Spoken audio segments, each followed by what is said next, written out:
Hello, everyone.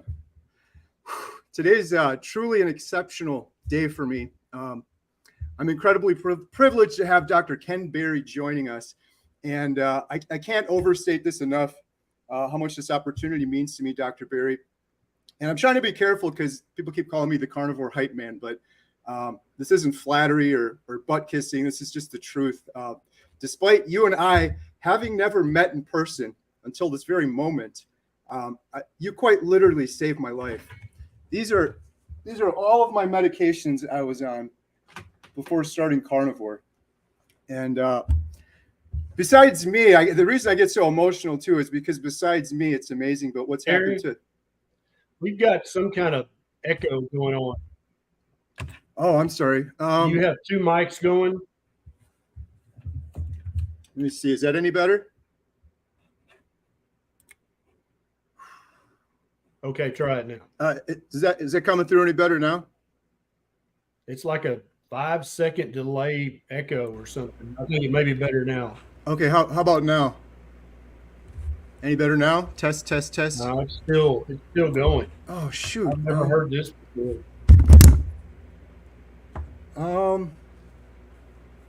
Let me see here. No, it's still going. Sorry. Okay. I've got all the echo cancellation clicked on my end. Yeah, mine's on as well. Try this once. Can you hear me now? Is that any better? Any improvement? Can you hear it on your end? I don't hear any echo on my end. Yeah, it's like a 5 or 10 second. I hear the exact repeat of the conversation. I don't know if people watching this, if they can. I just switched to another one. People watching, can you comment? Does anyone else hear an echo? No, everybody's saying it sounds fine. I can deal with it. Okay. Yeah, sorry about that. Yeah, so sorry, I get emotional, but we've never met before. You quite literally saved my life, and more importantly, the lives of my daughters and my family. My oldest daughter survived open heart surgery. She had 2 blood clots, which we later found out was due to medication she was taking, which in retrospect, I think she probably never needed if she was just eating the proper human diet all along. So I could never thank you enough, but we could talk about some of that more, hopefully if you can hear me okay. But for the benefit of anyone that's new watching us right now, Dr. Berry, would you kindly introduce yourself and maybe give us a brief background?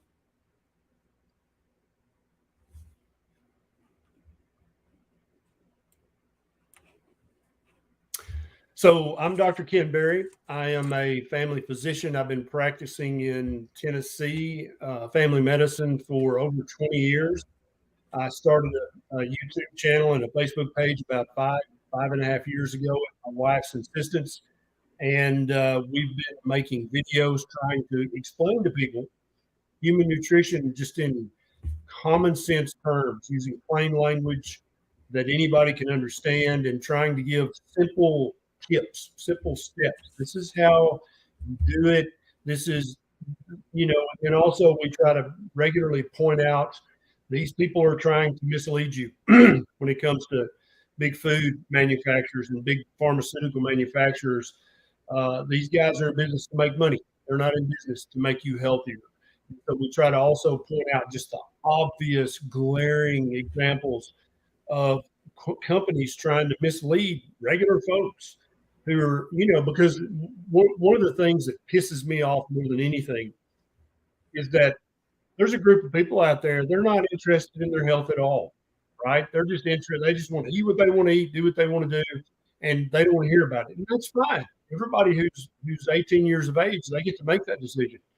If you want to smoke and drink and eat junk and smoke crack and smoke weed, that's great, as long as you're making an informed decision. I know that's bad for me. I don't care. That's great. I'm not trying to preach to those people, but what really grates my nerves is when somebody like you, like me, 15 years ago, we wake up. Either we wake up and we're morbidly obese, severely obese, or we're pre-diabetic, or we're got high blood pressure. I'm like, holy crap. I've got kids. I got grandkids. I can't be having a heart attack or a stroke. And so then they start looking for solutions, for answers. And almost immediately, what they find is what Nisha and I call the false solution, right? And so you're like, okay, so I need to stop eating ding dongs and honey buns and drinking Pepsi and eating Cheetos and eating Doritos. Okay, got it. So what do I replace? Because I understand now that's junk food. That's not only is it not good for me, but it's actually bad for me, right? So the first question on most people's minds are, what do I replace that with to improve my health, right? That's a very common sense question. But immediately what that person is bombarded with on social media, on YouTube, with magazines and television channels is, oh, you need to buy our product, right? So if you just heard about keto and you go to the supermarket, guess what? There's lots of keto products on the shelves now because the big food manufacturers know that's very popular. And I predict that in a few more months or years, there'll be carnivore products on the shelves as it becomes more and more popular, right? So people don't know. They just see the word keto and they're like, oh, yeah, I heard that doctor on YouTube. That says keto. He said keto. I'm going to buy that. And so they stop filling up their shopping carts with Doritos and Pepsi, right? And they start filling up their cart with all these keto products. And they're very motivated at that moment in time, right? They're motivated enough to spend money. They're motivated enough to watch more YouTube videos, to sign up for a YouTube Facebook group, right? And so they start this keto diet. And then after a week, maybe they've lost a pound or two. After 2 weeks, they maybe lost one more pound. After 3 weeks, their blood pressure maybe came down a tiny bit, not much. Their blood sugar maybe responded a little, but not much. So what happens is very quickly they undergo what we call motivation fatigue, because they truly were motivated. They truly were ready to change, and they were faced with this false choice. A lot of people in that motivated stage, they'll fall for the whole foods plant-based or the vegan argument. Like, well, these people look very healthy, right? And so a lot of people think if you're skinny, you must be healthy. And that's, as you and I both know, that's far from true very, very often. That's not true at all. And so they wind up spending a lot of money, a lot of time, a lot of their motivation, a lot of their stamina and their persistence. They spend it and waste it on these false choices.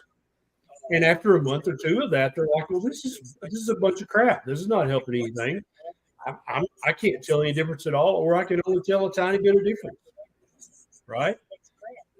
That's a bigger part of what I've been doing lately, is trying to protect people when they do stand up and sit up and pay attention and go, oh, so you're saying what I eat matters? Because I think most people understand, yeah, dude, if you eat junk, you're not going to be healthy.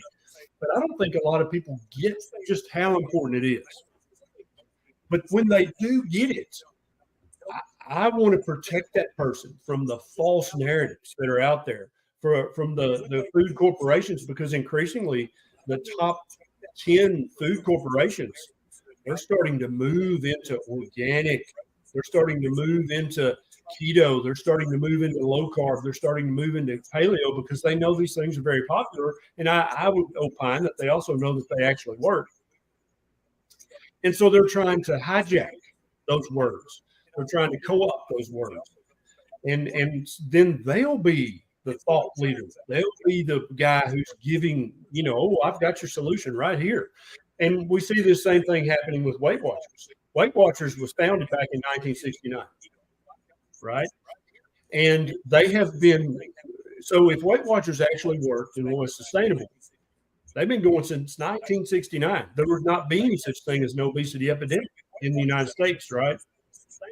Well, obviously, Weight Watchers is not sustainable. And so Weight Watchers is the semi-starvation model of weight loss. That's what that is. You need to start semi-starving yourself and continue to semi-starve yourself for the rest of your life. Right on its face, you're like, what? They don't say that. They say, oh, you're going to count points, or you're going to get free foods or whatever. But in reality, all those weight loss programs are semi-starvation diets that you must sustain forever. Nobody has that much willpower. And indeed, we see that Weight Watchers profits have been suffering so much that they just bought a company that will be able to remotely prescribe Ozempic. Now, if you understand human physiology and weight loss at all, immediately you're like, oh, so your model of weight loss doesn't work and it's not sustainable, or you would have never spent however many hundreds of millions of dollars buying a company that can prescribe Ozempic remotely. That's that, and Jenny Craig also did the same thing, but that is an absolute admission that your weight loss program either does not work or is not sustainable or both, because you got to have a pharmaceutical cheat code to actually lose meaningful weight and keep the meaningful weight loss going. Well, so in the end, what it comes down to is all these big food manufacturers, Weight Watchers, Jenny Craig, all these guys, they have board of directors. Many of them are publicly traded on the stock exchange, right? Their duty is to their stockholders, their shareholders. Their duty is not to the customer. Their duty is not to, I actually have to reverse your type 2 diabetes. That's not, or prevent you from developing prediabetes or type 2 diabetes. That's not their goal. Their goal is to sell you products, to sell you subscriptions. And they're very successful at that. And that's why they just bought the company that can prescribe Ozempic, is because they're in business to make money. They're not in business to improve your health or to lower your BMI or to lower your A1C. They're not in business for that. And so we see this commonly. So I feel like my job is to educate very simply in regular language that anybody can understand. You don't have to have a bachelor's degree to understand my videos. And that's on purpose. I'm not trying to impress anyone. I'm not trying to impress the Harvard professors in the ivory towers. I don't give a damn what they think. I'm trying to reach regular folks who their health is suffering. They just want to know what's step 1, 2, 3, 4, 5. Tell me I just need the straight dope. What do I need to do? What do I need to avoid? That's how we started our social media. And then now we continue that, plus trying to protect people from that false choice. Oh, you're ready now? Good. Don't fall for all this crap, because none of this crap's going to help you long term. Right. Dr. Berry, I think there's still a little echo. I muted mine and I could still hear yours. Someone said, maybe, is it possible you have another window open with this choice? Let's see. You know what? Did that fix it? Yes, it's gone. Dude, I'm so sorry. That's 100% my fault. No problem. I don't know what I was thinking. Well, we could still hear you. It was just a little quiet echo in the background. So okay. So it's so much better for me now. I'm sorry about that. No problem. Yeah, exactly what you're saying though. With Weight Watchers and all these other companies trying to make money, it's for 20 years I tried losing weight, and I tried Weight Watchers. I tried all these other things, and it's like you said, I'd starve myself for a while. I'd see some progress, and then I'd gain it all back and more. My big realization on Carnivore is that I'm addicted to sugar. And the reason I yo-yoed so many times over the years is because I'd lose a bunch of weight doing keto. I did 10 years ago. I lost a whole bunch of weight doing keto. I gained it all back. And then here's my little picture. This was me at 262, almost 100 pounds heavier than I am today. And it was all from sugar. I would just eat a little bit. And then, like you were saying, the keto snacks. I've been saying to people, like 2 years ago, I was like, you kids have it so good with all these keto snacks. You can go to the store. And now I'm like, no, those things are horrible for you. They messed me up so bad. I had inflammation, arthritis. I had IBS. I was eating pretty darn clean too, like low keto and every now and then a little snack. But I was just miserable. Yeah. So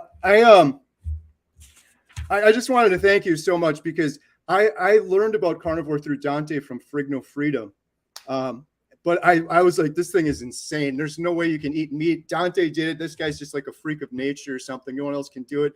And then I found your videos. And honestly, when I saw your first video, I was like, this guy's pulling a scam. There's no way. This guy's telling us to eat bacon. Like, what is going on here? But there was something to it, and your videos are so wonderful because every time I watch them, I'm like, this is insane, or I'm never going to understand this. And then at the end, it was just like common sense. It's just like, duh, common sense.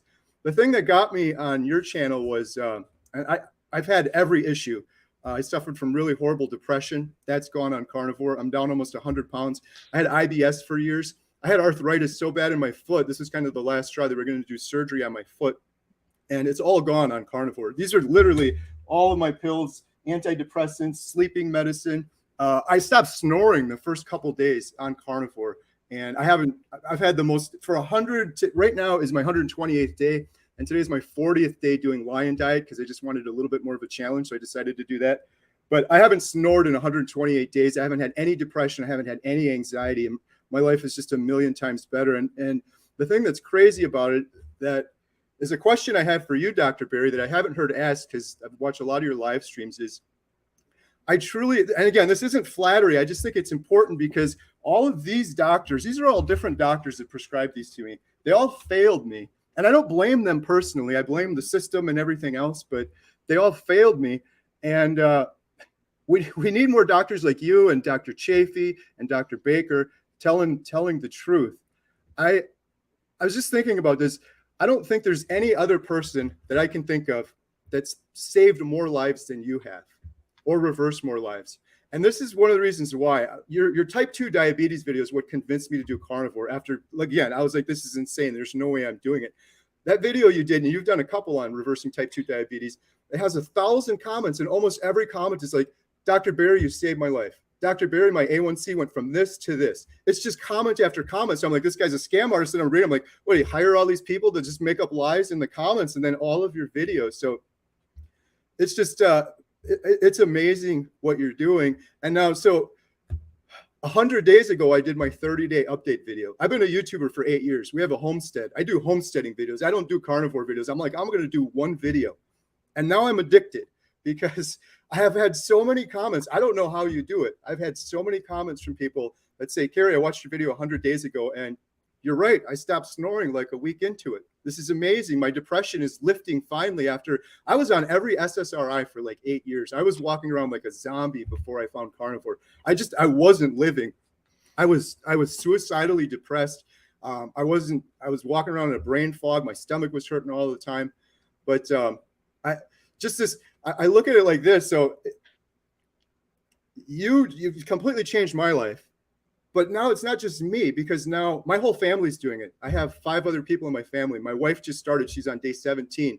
My daughter, Lily, the one I mentioned earlier, she had open heart surgery at 13. She nearly died of blood clots at 15. She was prescribed medicine. They thought she had endometriosis. She started getting her period at a really young age. And it was horrifying. And all these doctors were saying, I know this is horrifying, but it's happening everywhere. And we don't know why. That's what they said. We don't know why these young girls are having their periods younger, hitting puberty younger, and just having these horrible, painful issues. And they suggested that she go on birth control pills. And it was the most foolish decision I've ever made, but I was trusting the doctors, and they were saying, look, all these kids are doing it now. It's like, yeah, it's everywhere. But they're like, there's a small chance she might have a blood clot. And long story short, she ended up getting a blood clot right at the start of COVID. Her face was white, her lips were purple. She nearly died in her house. She had to take a helicopter to the hospital, and she survived. But in retrospect, after researching more of your videos, and Dr. Kiltz has done some really good research about this, he's like, it's not that we don't know why it's happening. It's because cholesterol has been demonized for so long. And when you don't have cholesterol, your hormones are out of whack, and things like this start happening more and more and more. And so, sorry, I'm rambling now, but it's amazing what you did. And I just wanted to make that point. Like, do you have any idea like how many people's lives you saved? I don't even know if you could calculate it, because if you just count me, I'm one person. My whole family did it. My sister's doing it. My mom and stepdad are doing it. He's lost 30 pounds. She's lost a bunch of weight. And now all these people on YouTube are doing it. It's like, I did my YouTube video. I'm like, it's like a little ripple. You're throwing a big boulder in there and making this huge splash. And it's just like, you can't put a number on it just because of the scale that you're able to do this through YouTube. You can reach so many people. Yeah, I have no idea how many people we've helped to improve their health, but I do know that it's not as many as I would like for it to be. And the having social media is really, it's the secret weapon for the carnivore community. And I think people don't utilize it enough. Back in, when I first started practicing back in 2003, there was a little bit of the internet. There was a little bit of this, that, and the other, but there really wasn't the reach where just a regular guy on his homestead, when he found something that worked, either in the pasture, right, or in the barn, or in the bedroom, or in the kitchen, didn't matter. You could post a video on YouTube, but it's like maybe not. If it wasn't a cute cat video, you probably weren't going to get many views. But now a guy like you can literally say, hey guys, I'm doing this and this happened. And then if you're engaging and entertaining and you're a real person like you are, you're not a bullshitter. You're just a real guy. People know that. They can detect that and they see that. And then they watch your journey. They're like, holy crap, I think I'm going to try that too. Because what we're recommending in the carnivore community, and I think this is very important for people to understand, because you'll hear a lot of doctors and a lot of dietitians say, oh, well, I wouldn't recommend you try keto or carnivore because there's not a lot of long-term research proving that it's safe. Okay, well, how much research is there proving that the American Diabetes Association diet is safe for humans to eat long-term? None. Zero. Right? What about the American Heart Association's DASH diet? Is there any long-term data showing that that's safe for long-term consumption? No. There is no data for any diet. And so if what I was promoting, Carrie, was a line of weird supplements, and I'm like, hey, if you want to get healthy, you got to buy these supplements and take them every day, then that argument would be valid. And they're like, wait a minute, there's no law that because you're doing something artificial. You're taking something from a factory in China, probably, because that's the only place I can get it manufactured cheap enough. Yeah, you need some long-term data. Is that safe? Or if I were promoting a pharmaceutical, right? It's made in a factory in Puerto Rico, and then we ship it here and we'll ship it straight to your house. Yeah, I need some long-term data to back that up.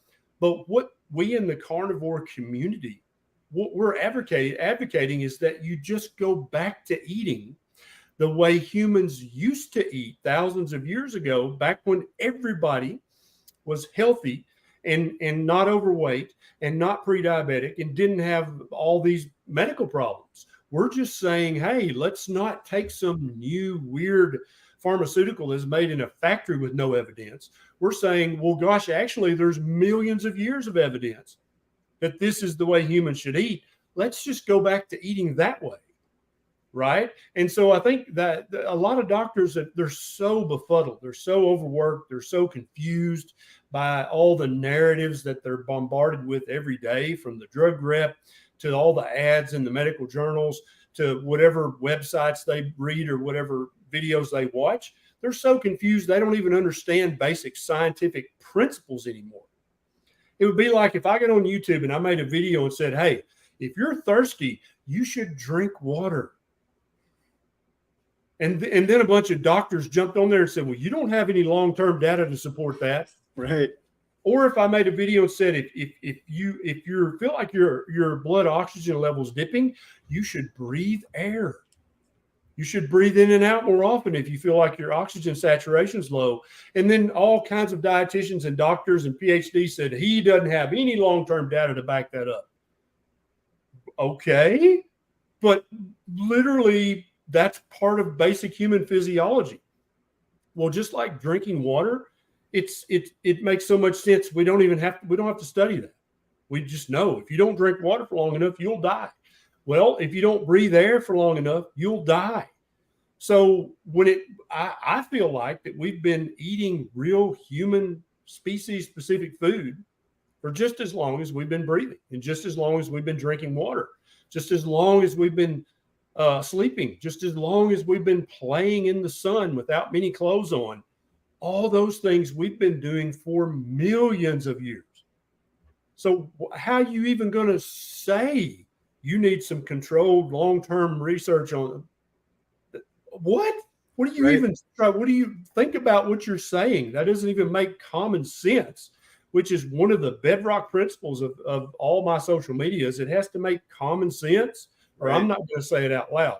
And so I don't think a lot of doctors, they haven't thought about nutrition, because in all honesty, most doctors get very little nutrition training. And the nutrition training they do get is very often sponsored by big pharma and big food. So literally when they had their little medical school training wheels on, trying to learn how to ride a bicycle, be a doctor, they got fed the wrong information from day one. And that's why so many doctors will recommend terrible things like Ensure shakes, right? They're effectively a melted milkshake that's full of sugar and full of vegetable seed oils. It's never occurred to them to actually read the ingredients. It's never occurred to them that might be bad nutrition advice. It just never occurred to them. They trusted their professors in med school. All their professors prescribed Ensure. Therefore, how could it be bad? That's how the average doctor thinks. And that goes for the dietitians and nutritionists as well. They were trained by people they respected and trusted. Those people said, do this. Therefore, they just blindly believe that, which you really can't blame them for. But where I can start to place blame on doctors and dietitians is when somebody like you, Carrie, you go to your doctor and say, hey, I've been eating this carnivore diet for the last 30 days, 60 days, 90 days, and the following amazing things have happened to me physically and mentally. Where I place blame on that doctor or dietitian is when, without thinking, without doing any research whatsoever, without thinking about the paleoanthropological ramifications, they're just like, oh no, carnivore, don't do that, it's dangerous. Keto, don't do that, it's dangerous. And then maybe initially they could say that and I'd let them slide. But then they go home that night and they saw with their human eyes how your life had changed, Carrie, how your A1C had changed, how your AST and ALT, how your blood pressure had changed. They saw that with their human eyes. And then they went home and promptly forgot it and just went right back to just doing their same thing. They didn't bother to do an internet search. Like, how is that even possible? Let me Google carnivore diet. What does that even mean? They just immediately throw up the hand. No, don't do that. That's when you start to get my wrath, is if you see somebody who's literally transforming their health and you try to poo-poo it and say, oh no, don't do that. That could cause keto butt crack, or that could cause carnivore bad breath, or whatever dumb shit you're going to say. Without knowing what you're talking about, that's when you become a liability to your patient. You're no longer an asset. You're no longer beneficial to your patients. If you're just going to say, no, don't eat a proper human diet, that is bad for you. Right. What are you doing? What are you thinking? Have you lost all of your curiosity as a healthcare provider, that when you get home, you're like, that was weird. That Carrie guy used to have sleep apnea, doesn't anymore. Maybe I should look up all meat diet, zero carb diet, carnivore diet. Maybe I should look that up. But they're like, nah, it's dumb. I'm not looking that up. Right. That's when you and I are no longer friends. If you're a healthcare provider and you're doing that stuff, I'm going to call you out. Absolutely. Yeah, that's one of the things, your common sense. And I'm seeing it so much more clearly now. I keep having these carnivore epiphanies. I think I was in a brain fog before, but now it just makes so much sense. The fact that you look around a grocery store now and literally everyone is like walking around like a zombie. You could see the obesity, and this isn't fat shaming, but you could see they're arthritic and they're sore and they have aches and pains. It's like, this isn't normal. This isn't the normal human state. That's my biggest carnivore epiphany now. It happened around day 120. I'm like, this is what it is. I just feel like a normal human. There's nothing special about me. It's just insane that everybody else in the population feels like absolute garbage because of the food they're eating, the inflammation. It's kind of like, I use the analogy, it's like I'm like a big baby. Like a baby's born into ketosis. A baby doesn't have arthritis or depression. Baby doesn't have problems sleeping. Baby doesn't stop breathing 400 times throughout the night while they're sleeping because they're not eating all that garbage. It's like common sense. But before that, it was such a fog. The thing with the healthcare stuff too that you're mentioning is, I totally agree with you, and I don't blame those folks. It's just so frustrating because everyone complains healthcare is so expensive. And all of these things, like I could list 20 things I went in there for. In retrospect, every single one of those was nutrition related. And now myself, I'm like, man, I was just foolish for not knowing that, oh, I got IBS. It's from some food I'm eating. But now it's like, well, duh, if someone's allergic to peanuts, ate peanuts, they're going to have an allergic reaction to it. So it's all common sense stuff now. But I think that's why healthcare is incredibly expensive. And so many people are still walking around so sick, because then those things layer up because they're not treating the root cause of the problem. And it just keeps going on and on and on. But one other thing I want to say real quick, and then we should probably get to some questions. People are going to tell me to stop talking so much. What you said about social media. So I wanted to get this on your radar, Dr. Berry. I did the 30-day update video. I've done a bunch of other carnivore videos, and it was just kind of a passion. And now it seems more like a responsibility. So many people have been reaching out to me, and it's like, I don't know any bigger calling in life than having even just a small effect on someone to be able to inspire them or convince them to start this. It's been amazing. And it's taken a toll too, because it's kind of a big responsibility. But the biggest thing for me was with my depression and anxiety, I was hopeless. I was it was the end. Like, I didn't know what else I was going to do. And I know there's so many more people out there like me that are hopeless right now, whether that's because of weight or because of depression, anxiety, or other issues. So one of the things I'm doing, I don't know if you've heard about this or not yet, but I wanted to tell you about it, was I'm putting together a carnivore diet documentary. I think what's happening on YouTube is amazing. And what you're doing on YouTube is amazing. You've obviously got the biggest reach on there, and you're reaching so many people. But my thing is, how many people are off of YouTube that we're missing out on? How many people are on Netflix or HBO or Hulu or one of these big sites? So for the last several months, I've been working on putting together this carnivore diet documentary. We're crowdfunding it. And the purpose is, I just want to share it with you. I'll be real quick. The purpose of it was not to go and tell people, hey, you should be doing carnivore diet. But no, look at all of these examples of people doing carnivore diet. We want to follow real people for 1 year, not just on weight loss, but people that are trying to reverse type 2 diabetes, people that have depression, anxiety, like I did, IBS, women's health issues. Another big one is aging. And follow those people for the course of a year, and then share their results and show their results. And then the goal is to get it onto one of these big streaming services. So Dr. Anthony Chafee, I've done a couple of videos with him now, and he's enthusiastically on board, and Dr. Baker is, and I'm talking to Dr. Kiltz next week. And I don't want to put you on the spot, but I wanted to get it on your radar and see if you'd be interested in being involved in any way whatsoever with the carnivore diet documentary we're putting together. Yeah, absolutely. I'm 100% in. I can tell you right now, whatever you need me to do, I'm available and open. I'll make time in my schedule to make this a reality, because I agree with you. I think there's a large chunk of the adult population who, if you're like, you need to watch this YouTube video, they're like, I don't know how to work that internet machine, and I understand that. But at the same time, they need this information as well. And I think Netflix, Hulu, somewhere like that, where people are there, they know how to work a television remote, but they don't know how to work an iPad or the YouTube machine. Yeah, I'm 100% on board. You just let me know what you need, and I'll do the best I can. That's amazing. Thank you so much. I really appreciate it. I'll follow up with you on that for sure.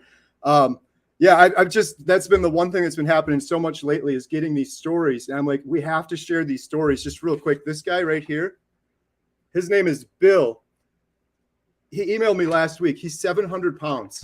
He's in Alaska. He's been stuck in his house for 4 years. He hasn't been able, he lives in the most beautiful place on the entire world, hasn't been able to go outdoors in 4 years. He just started carnivore a couple days ago. And so it's people like Bill that we're going to want to track on the carnivore diet documentary. And then one other guy real quick, I have to show this to you, Dr. Berry. I did a video with this gentleman. So you see the guy there on the right, the after picture? Yep. Would you mind just indulging me for a second? How old do you think he is? This guy's been doing carnivore for, I think, a little over a year now. Yeah, he looks, what, 35-ish, something like that? 65 years old. Wow. 65 years old. That's Alex. He has reversed aging through carnivore, and that's going to be one of the big parts of the documentary, is talking about aging, because everyone is scared to age. And I don't know if you have this on your channel, Dr. Berry, but I've had so many comments from people in their 60s, 70s, and 80s thriving on carnivore for years. Yep. It blows my mind, and it makes me so happy. And I want to share those stories with people like Alex. It's just crazy. And what I like to do, Kerry, is I like to flip questions. Put that picture back up, that before and after. So instead of saying that carnivore is aging this man in reverse, my question would be, what does a normal, healthy, well-fed 65-year-old human look like? Is it the guy on the left, or the guy on the right? Because most of us, we're used to seeing that guy on the left and be like, well, that's what a 65-year-old looks like. we don't have any experience with a 65-year-old properly fed human being who eats meat and who plays in the sun and who's active and who sleeps well. What does that 65-year-old healthy human actually look like? Currently, we don't know, because over 88% of the U.S. adult population is metabolically sick. We don't know what a healthy, vibrant, active 65-year-old human should look like. And I get every day on my YouTube channel, I'll get a comment like, "Oh my God, I was watching one of your videos you made 4 years ago. And then when I look at you now versus 4 years ago, you look 5 or 10 years younger than you did 4 years ago. You're aging in reverse." And I'm like, I don't think I'm aging in reverse. What I think I'm doing is I'm slowly going back to the way a 54-year-old healthy human should look. This is what 54 should look like. And that's why I wrote the book with my friend Zane Griggs, Kicking Ass After 50, because I think that a well-fed, healthy human after the age of 50, you're just getting your feet under you. You're just getting established. After 50 is when you've got enough intelligence and enough wisdom that you can really start to kick ass, unless you've misfed yourself for so many years, so many decades, that you're fat and miserable and mentally foggy, depressed, anxious, OCD, type 2 diabetes, and you just lost your pinky toe to diabetes because of all that, right? So I feel like 50, that's when you start to rock your life if you're eating a proper human diet. But if you're not eating a proper human diet, yeah, you're washed up at 50. You go get in the recliner and you basically stay there for anywhere from 5 to 25 years, and then you die. And that's not the way. I don't think that's how it's supposed to be. I think that at 50, you should be a dangerous human being. Somebody should not want to mess with you, right? And I think that for many people that resonates with them. Like, oh, I'm not saying go out and be actively dangerous. I'm saying it's apparent. You should not mess with this guy. This guy's in good shape. This guy's got his mental faculties. You shouldn't try to call him and say, "Hey, I'll put a new roof on your house for $495," and think, "Oh, he's 55. He's so old and demented. He'll never catch on to my scam." Yeah, don't try that with a 55-year-old carnivore, because he'll probably invite you over just so he can have a few words with you face to face. Right. Okay. But people just out in regular society, and especially those people that you were talking about that don't know how to work the YouTube machine, they think that 55 is done. You're done. Get in the recliner, get on the couch, get on the sofa. You're done. I don't think that's the truth of it. I think that the average well-fed human being is rocking at 30, 40, 50, 60. Who knows? That guy's 65 and he looks 35. Yeah. Right? Look, he on the left, he looks 65. I'd be like, yep. But the guy on the right, he's 65 years old. That's the same guy. How do you explain this? If you're a doctor or a healthcare provider, a dietitian, how do you explain that? You might say it's Photoshop, but I bet you could go to this guy's house and just look at him and see if this is Photoshopped or not. I did a video with him, and so it wasn't Photoshopped. And I was like, "I want to see your passport and ID. This is not possible." But I love what you're saying. This is what a natural 65-year-old should look like. Yes. And exactly what you're saying too is he has almost an entire life ahead of him now at 65, whereas before he didn't. He's at the gym every day. He's exercising. I keep saying his name is Alex. He just started a YouTube channel too to inspire others, Carnivore for Life. But he's the nicest guy. But this other guy, real quick, and I'm sorry, we'll go to some questions. This guy, Bill, Dr. Barry, his big goal, we were crying on the phone together. I know carnivores don't cry, but we were crying on the phone together because he wants to be involved in the documentary as well. We'll see if that happens. There's no pressure on him or anything, but imagine at the end when he's walking out that door for the first time. I'm going to open that door for him. He said, "I want you to be here." So it's, I keep getting things like this. You've talked to this gentleman before, Sean from Intentional Carnivore. I want to talk about him in the documentary. 243 pounds in 1 year. The man has a whole new life, or 2 more lives ahead of him compared to what he had before. So, yeah, that's amazing. And so I think it's so funny. People think that other people are arrogant and selfish, and they're just they're turned off. they don't interact with people. They don't help people. Everybody's out for themselves. But just your story and my other buddy who I was on his YouTube channel as well. You guys have got families. You guys got bills to pay. You guys have got, responsibility. But yet, when you adopted a proper human diet, and for both of you guys, it was the carnivore end of the spectrum. I think for some people, low carb, ketovore, that's perfect for them. But for you guys, it had to be carnivore, as low carb as possible. Look at you guys now. Not only are you still paying the bills, you're still taking care of your dad responsibilities, your spouse responsibilities, your family responsibilities, but now you literally have developed this charitable heart where you're on YouTube making videos. And a lot of people who don't do this, they're like, oh, they're probably making bank. No, when you start a YouTube channel, you ain't making bank, okay? You're not making 2 nickels to take to the bank when you first start a YouTube channel. You guys are literally dedicating and donating your own time to try to reach other people and say, dude, this worked for me. This will work for you too. Let me teach you how to do it. And that's what I see in the real keto community and in the carnivore community, is that people are so willing to be gregarious and to be open and to be open-minded and to be charitable and say, I feel a calling. I feel a responsibility, like you said, Kerry. Yes. I feel like there's a weight on my heart that I need to help other people, because I certainly did not know this. Nobody had ever helped me. My doctor never told me about carnivore. My dietitian never told me about carnivore. Nobody ever told me about this.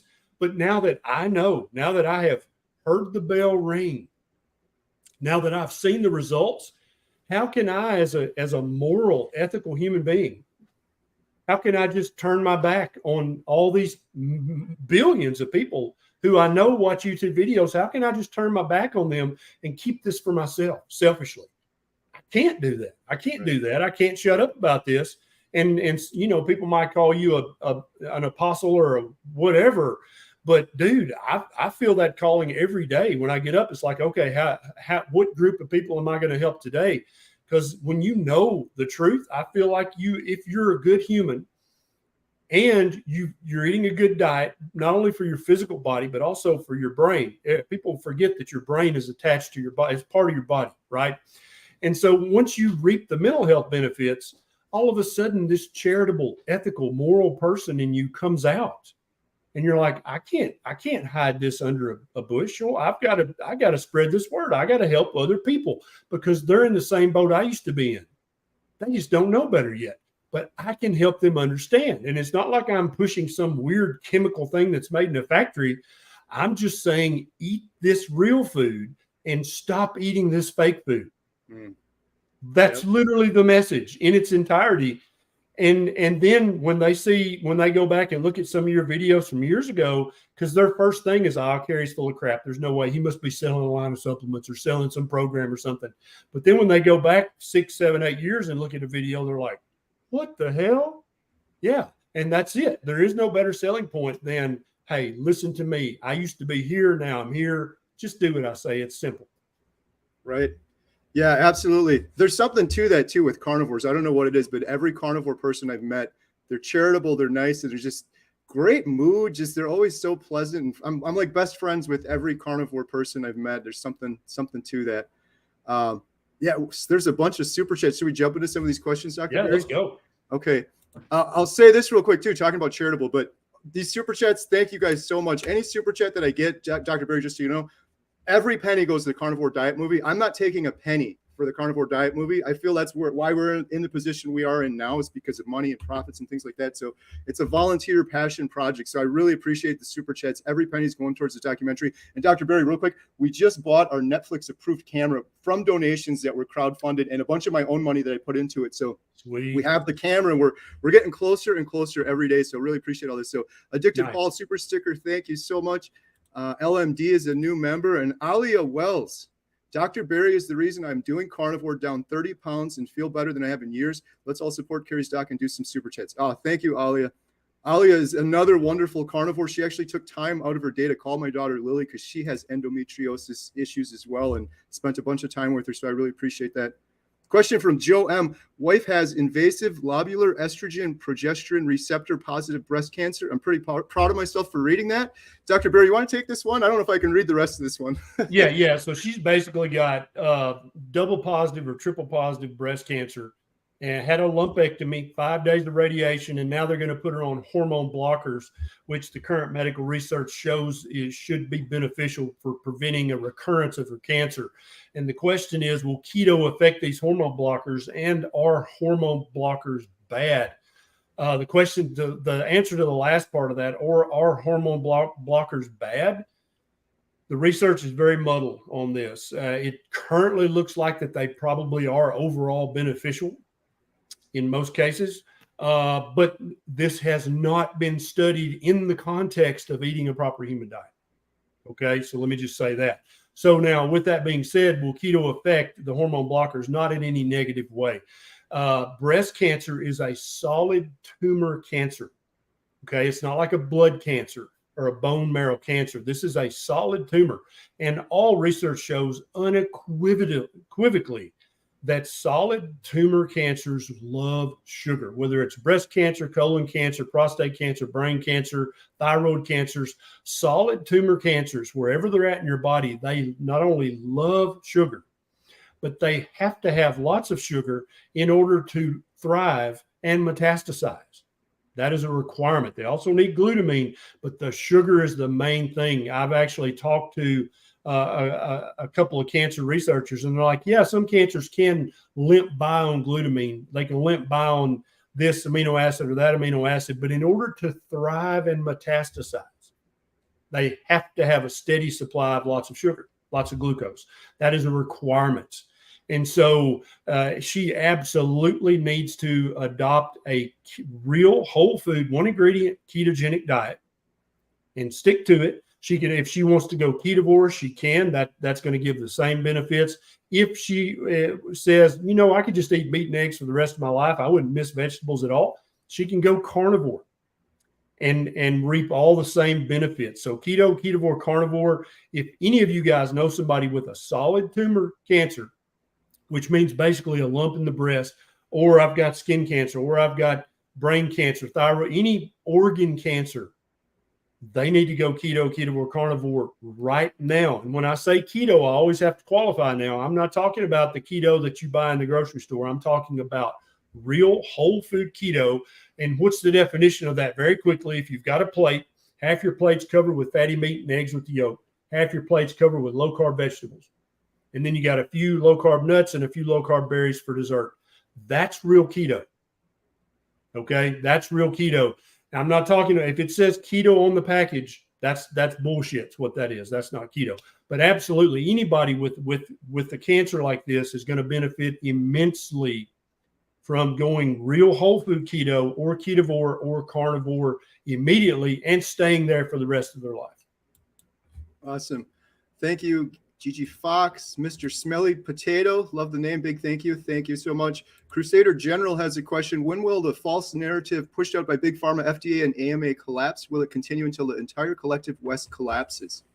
I don't think so. I think we're seeing more evidence now that the multiple false narratives pushed by Big Pharma and the FDA and the AMA and the ADA and the AHA, I think you're seeing almost a collective turning away from their foolishness. Now, let me be very clear. I'm not anti-modern medicine.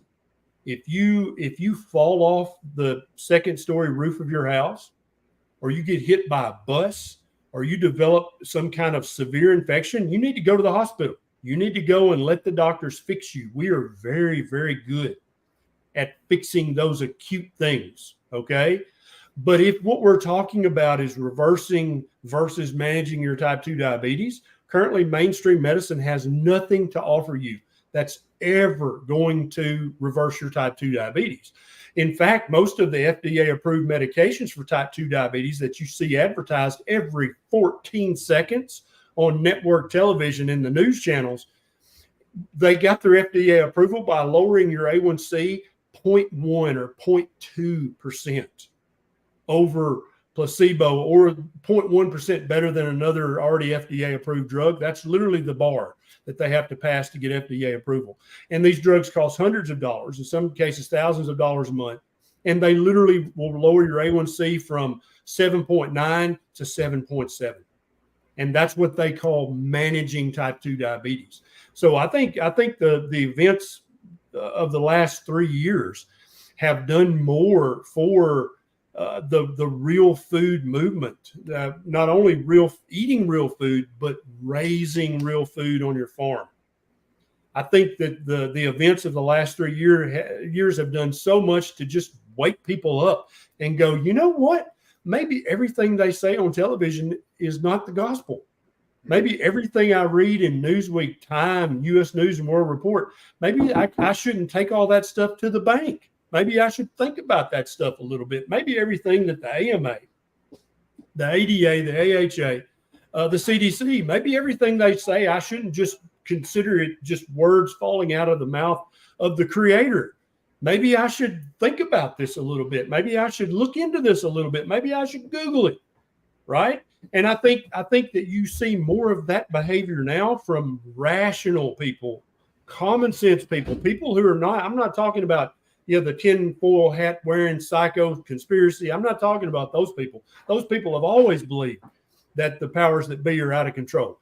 I'm talking about salt of the earth people who go vote in every election, people who their neighbors know them by their first and last name.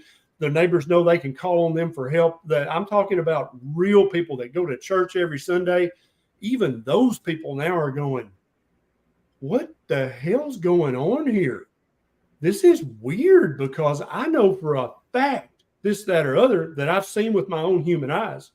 And they just had a news story on CNN or MSNBC or Fox News or whoever saying the exact opposite.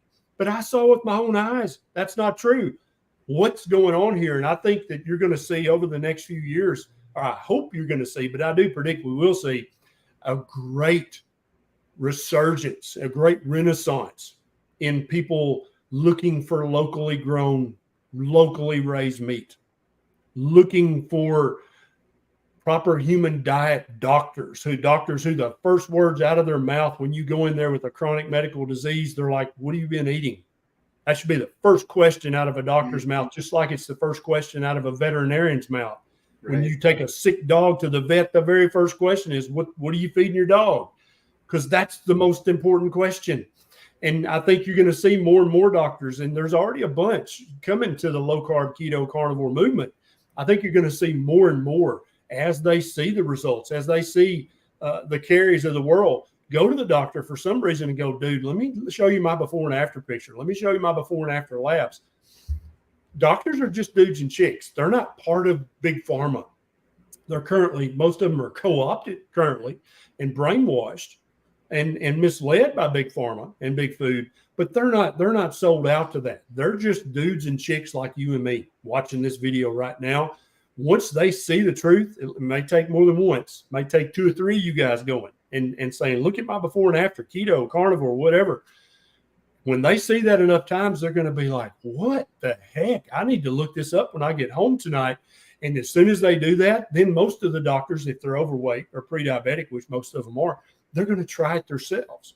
And when it works for them effortlessly, I don't have to be hungry all day, every day. I don't have to starve myself. I can eat until I'm full, and this is still going to happen. Huzzah. Why would I not do that? Then they do that. It works for them. They check their labs. They're like, holy crap, those are better than they've looked in years. Guess what their next step is? Then they start recommending it to all their patients. They're like, I know what your dietitian told you, but you need to ignore that. You need to eat keto or carnivore, because that, I'm just telling you, that's the way. I predict over the next 1 to 5 years, you're going to see a great renaissance in medical recommendations with concerns to nutrition, with medical practice with concern to chronic disease.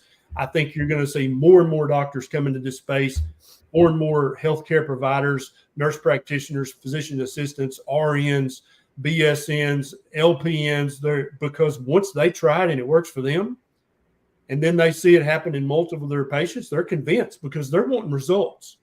Unlike big pharma and big food who just want profits, the average doctor and nurse, they just want results for their patients. They care. They want results, but up until they discovered a proper human diet, they didn't know how to get results that were sustainable. But once they tried for themselves and once they tried in a few patients, they're like, this is it. This is the way. Well, what I've been doing for the last 20 years is foolishness. This is the common sense way. And I think you're going to notice much, much more of that. And I'm going to encourage it in every single way that I can. Awesome. Lily Albert, $5. I just started the carnivore diet. I have LHV. Can I strength train? You can start out very, very slowly, very gently. Okay. You can't start out by doing P90X or some crazy workout regimen, but you absolutely can start out with a gentle workout, whatever that means for you currently. And for many people, when they get to this stage that Lily's at right now, like, hey, I'm feeling better. I actually want to start working out. For them, a workout is standing up and sitting down 5 times. That's literally, they're exhausted after that. And so, Lily, if that's where you're at, that's perfect. And then tomorrow you're going to stand up and sit down 6 times. And then the next day you're going to try to do it 7 times. For some people, getting up and going to the restroom and back, they're exhausted. So now let's try to do that an extra time a day. If you go 4 times a day, let's go 5. Let's go 2 times that you didn't even need to go to the bathroom, but you're just going to do that walk and come back. Walking to the mailbox. That's another great way. Just go to the mailbox an extra time each day. Start those 2 cans of Campbell's soup that now that you're a carnivore, you're never going to eat that shit because you know better. Let's start using those as hand weights. You can start doing little exercises with those, right? Before you donate them to the food pantry or whatever in your neighborhood, to let people less fortunate than you eat starvation food until they know enough to start eating actual real human food. There's all these ways you can do that. And yes, it's perfectly safe for you as long as you don't overdo it. And then also check with your doc and make sure that the level you're currently doing is an appropriate level for you. Thank you, Carmela. $10. We got a question from Ryan. 3 weeks in, no sugar, had to go to ER with fast heart, hypokalemia, had supplements and taters over weekend, Monday blood okay. Will element regulator, do I need more? Yeah, element should be fine. Very often people, when they go carnivore or real strict, real food keto, they'll have this tachycardia. And it's just because the human heart can pump much more efficiently burning ketones and fatty acids than it can burning glucose. And so when they slip into ketosis and their heart's all of a sudden like, huzzah, let's go. And they feel this, they're like, what the heck? Something's happening with my heart. That's the way the human heart's supposed to beat, but you're just not used to it. But then when you had your taters and junk over the weekend, you caused a huge fluid shift. And then you got the hypokalemia. And so, yeah, you can use 1 packet of element plus all the electrolytes that come in a proper human diet. That should be all you ever need for this, and this should not happen again. Wow, this is unbelievable. Addicted Paul, $200 super chat. My goodness, thank you so much. There's so much good information here from you too. Love it. Keep what you're doing, and let's get this documentary made. Thank you so much, Paul. That was extremely generous of you. $2 from Carmela. Dr. B, what is one of the most memorable recoveries that you have encountered by someone switching to a carnivore lifestyle? God, there's so many. There's so many success stories that I've been personally involved with. Either I was their actual doctor, IRL, in real life. My teenage daughters taught me that. Or I've worked with them closely when they started this journey, either with keto or with carnivore, either one. There's so many stories like Carrie's. There's so many stories like Sean's. There's so many stories like Amanda. There's so many stories like Kelly that I've walked with them this entire journey, either as their physician or just as their friend. I don't even know. That's the beauty of this is, when Weight Watchers wants to do a commercial, they've got to search for a before and after. But in the carnivore community, you don't have to go far. Right? You can watch 1 or 2 videos and you can have 10 before and afters that you can share because it's so effortless. It's so natural. It comes to people naturally. They're like, oh, wait, I get to eat until I'm full. And then, oh, okay, well, I can do that. Who can't do that?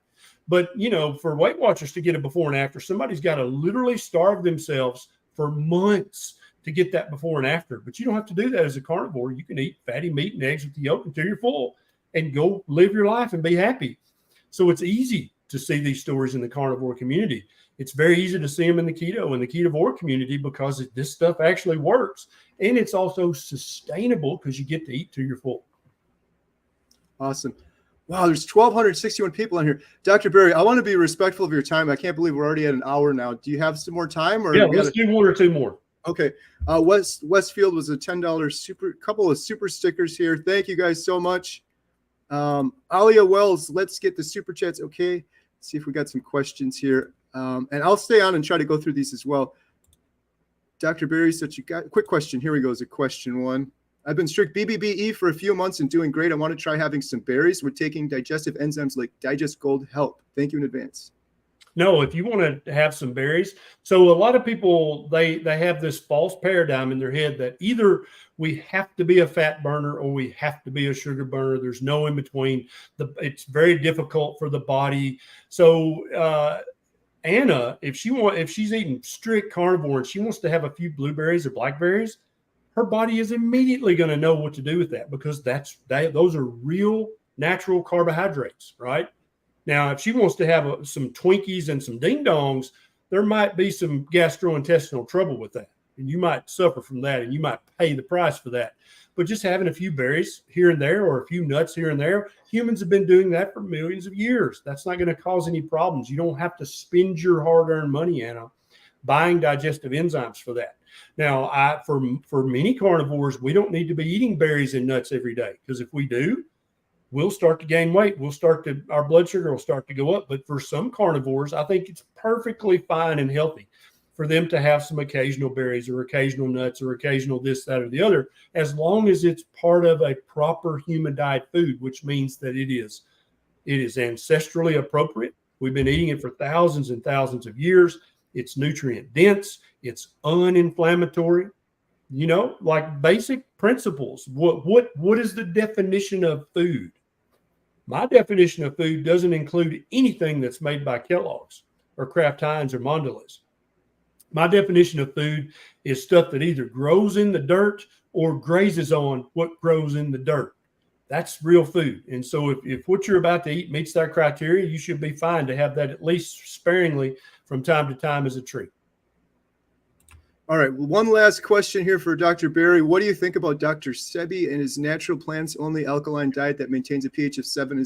This is allegedly the real optimal diet and condition people should be in for health. Yeah, Jay, I have read extensively Dr. Sebi's work, and he doesn't have a lot of actual formal books, but he's got lots of videos and he's written some pamphlets and stuff. He's actually not a doctor, but his followers kind of gave him that honorary title. I've read and watched hours of his videos and read his little books and booklets and stuff. There's no research that what Dr. Sebi's saying is true. I think he was a very honest, ethical, moral, well-intentioned person. He's passed on now, but he's wrong. Okay. And the way I know that he's wrong is because when we look at archaeological evidence and anthropological and paleoanthropological evidence, we see that for the last 3.5 million years, our ancestors have been super carnivores. 70% of the food they ate on a daily basis came from animal-based sources, whether that was the meat of a huge megafauna that's very, very fatty, whether that's from eggs, whether that's from eating crickets. We ate animals. That's what we ate every time we had a choice. Dr. Sebi's all about your pH and you want to be alkaline. So we already talked about the anthropological evidence, the past. Let's talk about medical evidence. So, Jay, you cannot eat or drink enough vegetables to change the pH of your blood. That is literally impossible. Okay. That you cannot do it. You could drink 15 pounds of celery juice or broccoli juice. You're not going to change the pH of your blood 1/10 of a pH point. Okay. So coming from an emergency department physician who worked in the ER for years, who checked arterial blood gases constantly, you can't alter the pH of your blood with your diet at all. So none of that stuff's true. And I'm sorry, a lot of people are taken in because Sebi seems to be so real and so genuine. And I think he was, but he was just wrong. Hope that helped. All right. Dr. Berry, thank you so much for being so generous with your time. This one isn't a question, just saying God bless Dr. Berry. Awesome results. I really appreciate everything you're doing, Dr. Berry, and I can't thank you enough. Yeah, it's a pleasure to get to talk to you. And you may think I don't mean that, but I absolutely do mean that. I'm 100% in for the documentary. Whatever you need me to do, just email me, let me know. Everybody, if you've got $2, a super chat to carry, why not? Let's get this documentary made. Give what you can give. If you can't give, another great way that you can help Carrie's channel and other channels is when you're getting ready to go to work, just put on one of his playlists and let it play to keep your dog or your cat or your hamster company while you're at work. Every little bit helps when it comes to the YouTube algorithm. Any of that kind of stuff helps. Help as much as you can. And then, as always, I say every time, but I'll never stop saying this. Once you have fixed your own health, I feel like you're duty bound to help your family and your friends. You've got to teach them. You don't have to be a doctor or a dietitian to teach this stuff. All you got to do is just do it for yourself, fix yourself. People are naturally going to ask you. And that's when you start to have that charitable heart of a carnivore and say, yeah, man, it's easy. Let me tell you how to do it. So please don't ever stop sharing your story, both in real life, but also on social media as well, because I promise you, there are people who are hungry for a proper human diet. They just don't know what it is. They followed the wrong guru. They followed the wrong organization or association. They're confused. They don't know. They just want to see a person that they know, either in social media or in real life, who's done it. And then say, here, step 1, step 2, step 3. And then they want to go do it and they want to get results. And everybody in the carnivore community, we know what to tell them. Don't be shy. Just tell them. Absolutely.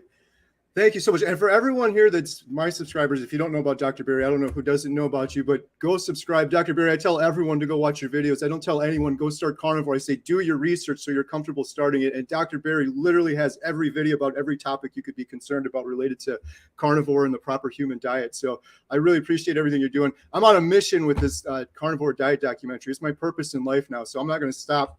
The goal is to reach millions, and I really think we're going to, and I really appreciate that you want to assist with that in any way. So I'll definitely follow up with you. Thank you so much for your time. I'm going to stay on and answer some of these questions. If I can't answer them, I'm sending them over to Dr. Berry. He does a weekly Q&A. Go over there if we can't answer them today. But thank you so much, Dr. Berry. Thank you very much. See you next time. Absolutely. Oh, wow. Awesome. Isn't he the best? Isn't he just the best? Man. It's too bad we had some audio issues there in the beginning, but wow, we still got a lot of people on here. So I'm going to try to read through all of these. I can't answer these like Dr. Berry can, so I'm so sorry we ran out of time. I wanted to be respectful of Dr. Berry's time. We already went over an hour 7. I think he had another call coming up that he's probably going to be late for. So thank you so much to Dr. Berry and everyone. If I can't answer these questions, like I said, Dr. Berry does a live Q&A every week. I watch every one of them. I don't even have any carnivore questions anymore, but that man, every single time, I was saying this to Jen before, I used to know this electrician, and he was like in his 70s, and he could wire a light switch without looking like this in like 2 seconds. It was just like magic. That's what I think of when Dr. Berry is answering questions. I've never seen the man stumble or falter on any of those questions. Every one of them, he hits them out of the park. It's so interesting to watch those videos and learn more. So if I can't answer your question here, I'm sorry for that. Please go back to Dr. Berry's channel. But also, people in the comments, we got 1,200 people here. Please try to answer, because oftentimes if I can't answer it, other people can. Of course, I'm not a doctor. Been doing this for 128 days, 40 online. I'm feeling amazing. So if I can answer it, I'll do my best. Let's see what we missed here. A bunch of super chats. Thank you for being an inspiration. I lost 100 pounds in 7 months and in by far the best shape of my life now. That is amazing. Against the grain. Congratulations, 100 pounds. You're a new person and you have a new life now. It's sure is something. Oh, I wish I would have got to this one with Dr. Berry. Dan Fairbanks, I'm so sorry we missed this one. Diagnosed with shingles yesterday. Is there anything I can do for that other than take the pills and shots they gave me? Any nutrition things might help. I really don't know the answer. If you guys could leave a comment down below. I would say doing really strict carnivore lion is going to get down your inflammation, and perhaps that would help, but that's an uneducated non-doctor opinion. But that's my first thought on there. We got that one. Sylvia, $4.99. Thank you so much. Sending gratitude from Scotland. Thank you so much. Martin, 31 male, half a year on very strict carnivore, occasional spices and coffee. I have low folic acid and high hypocysteine. Should I worry about eating more egg yolks? And how the heck is vitamin D only 60 nmol?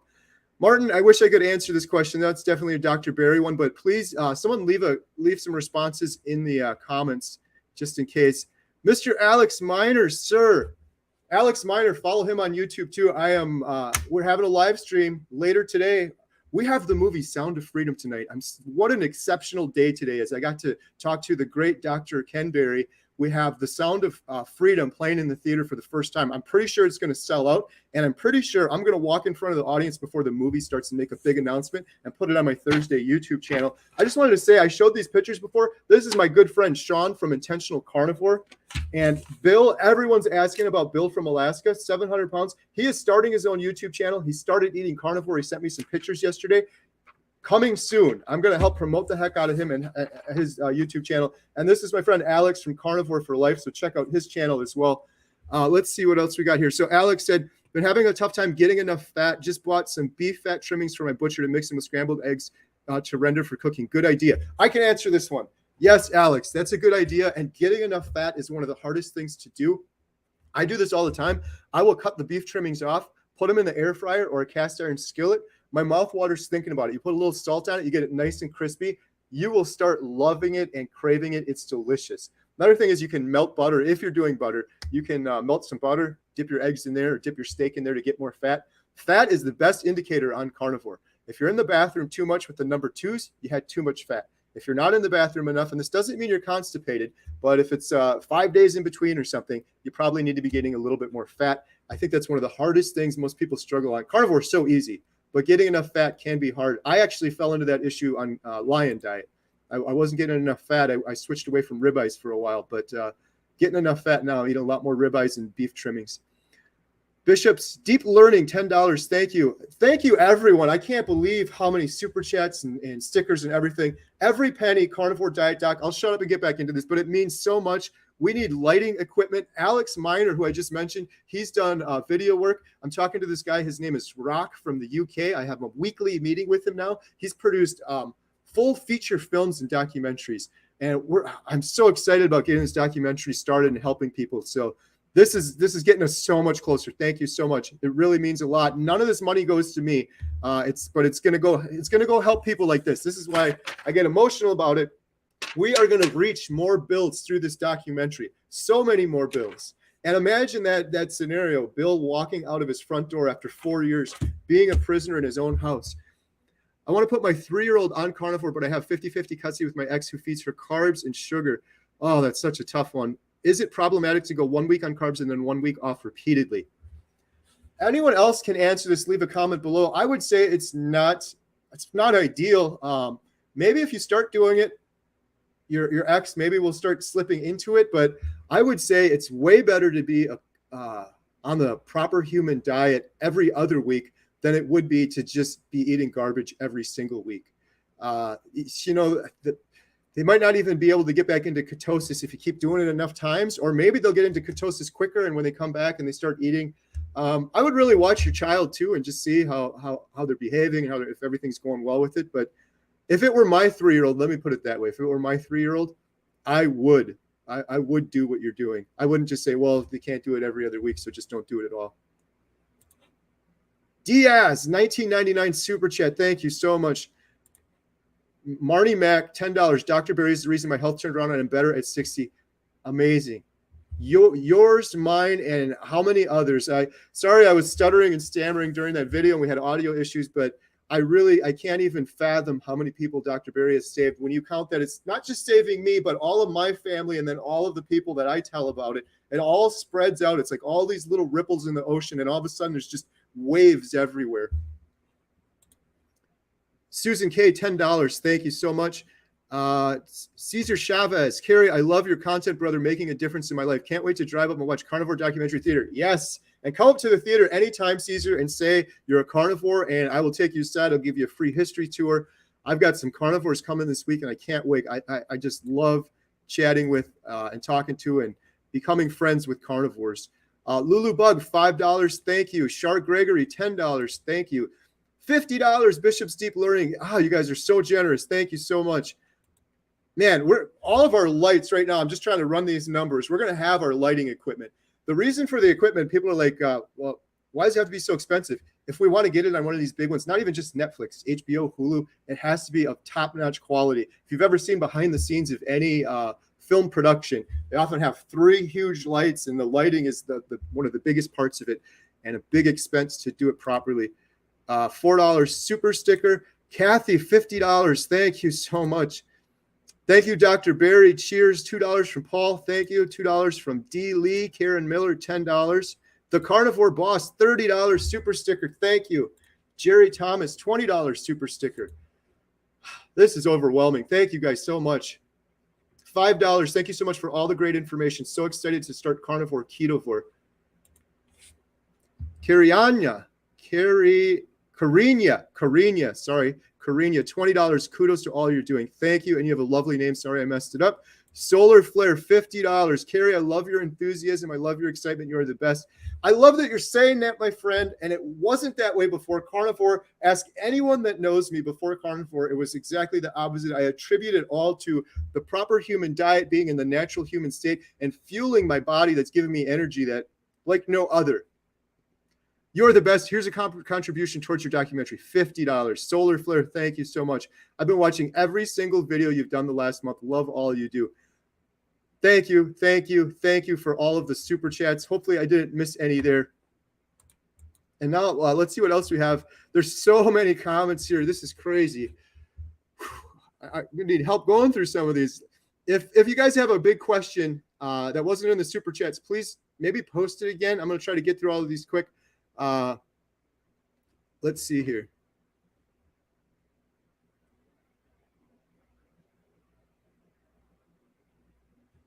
My friend Carnivore today, check out his channel too. He's got a really cool YouTube channel on Carnivore, and his name is Adam, and he's been helping me with the Carnivore diet documentary. Another just gracious and charitable carnivore, volunteering a lot of his time to help me organizing and planning the Carnivore diet documentary. I'm thinking about taking on some more volunteers and having like a carnivore committee, because just imagine how powerful a committee of carnivores would be. Put them at a task like making this documentary. So more to come soon on that.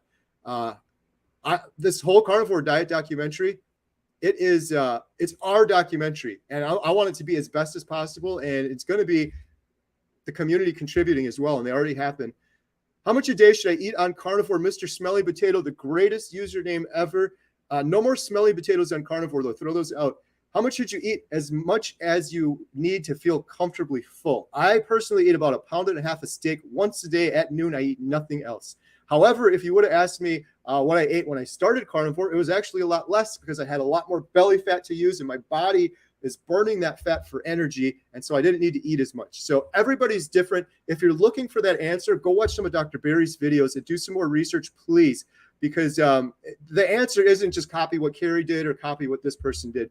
It's going to fluctuate. But the beautiful thing with Carnivore is I don't count calories. I don't count carbs. I eat till I'm comfortably full. That's it. It's so simple. I drink some water and I'm good to go. And I have endless energy. I eat 1 time a day.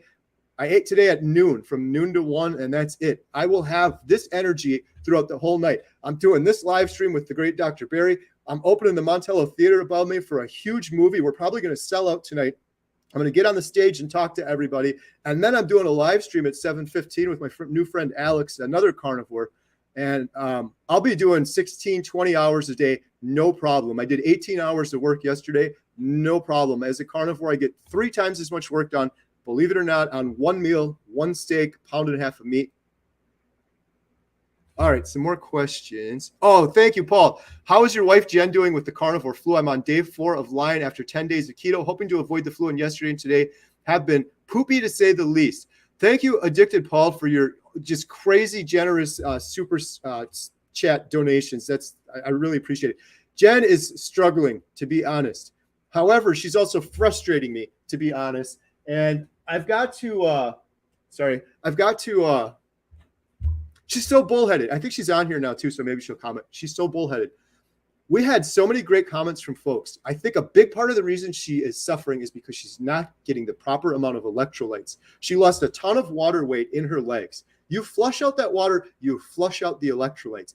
And when I did carnivore, when I first started, I was chugging gallons of water with electrolytes in it that first week because I didn't want to get keto flu. I didn't have it. Emma didn't have it. Lily didn't have it. Jen, I'm like begging her. I'm like, you got to have more electrolytes. And I made her this huge thing of it. And then at the end of the day, I checked and there's like this much missing. I'm like, what are you doing? So I'm sorry, I'm ranting now, but I'm just telling you the honest truth. This morning, she started having more electrolytes after I begged her to. And then Emma sweetly made her some scrambled eggs, and she put a bunch of salt on it. And Jen put some salt under her tongue, and she started looking like she's getting some more energy. So I'm hoping she's going to eat the electrolytes and feel a lot better today. But it has been a struggle. And what can we learn from the struggle? I'm not shaming Jen. I am a little bit because she's still not listening to me on the electrolytes. It's driving me insane. It's like, I've had this issue before.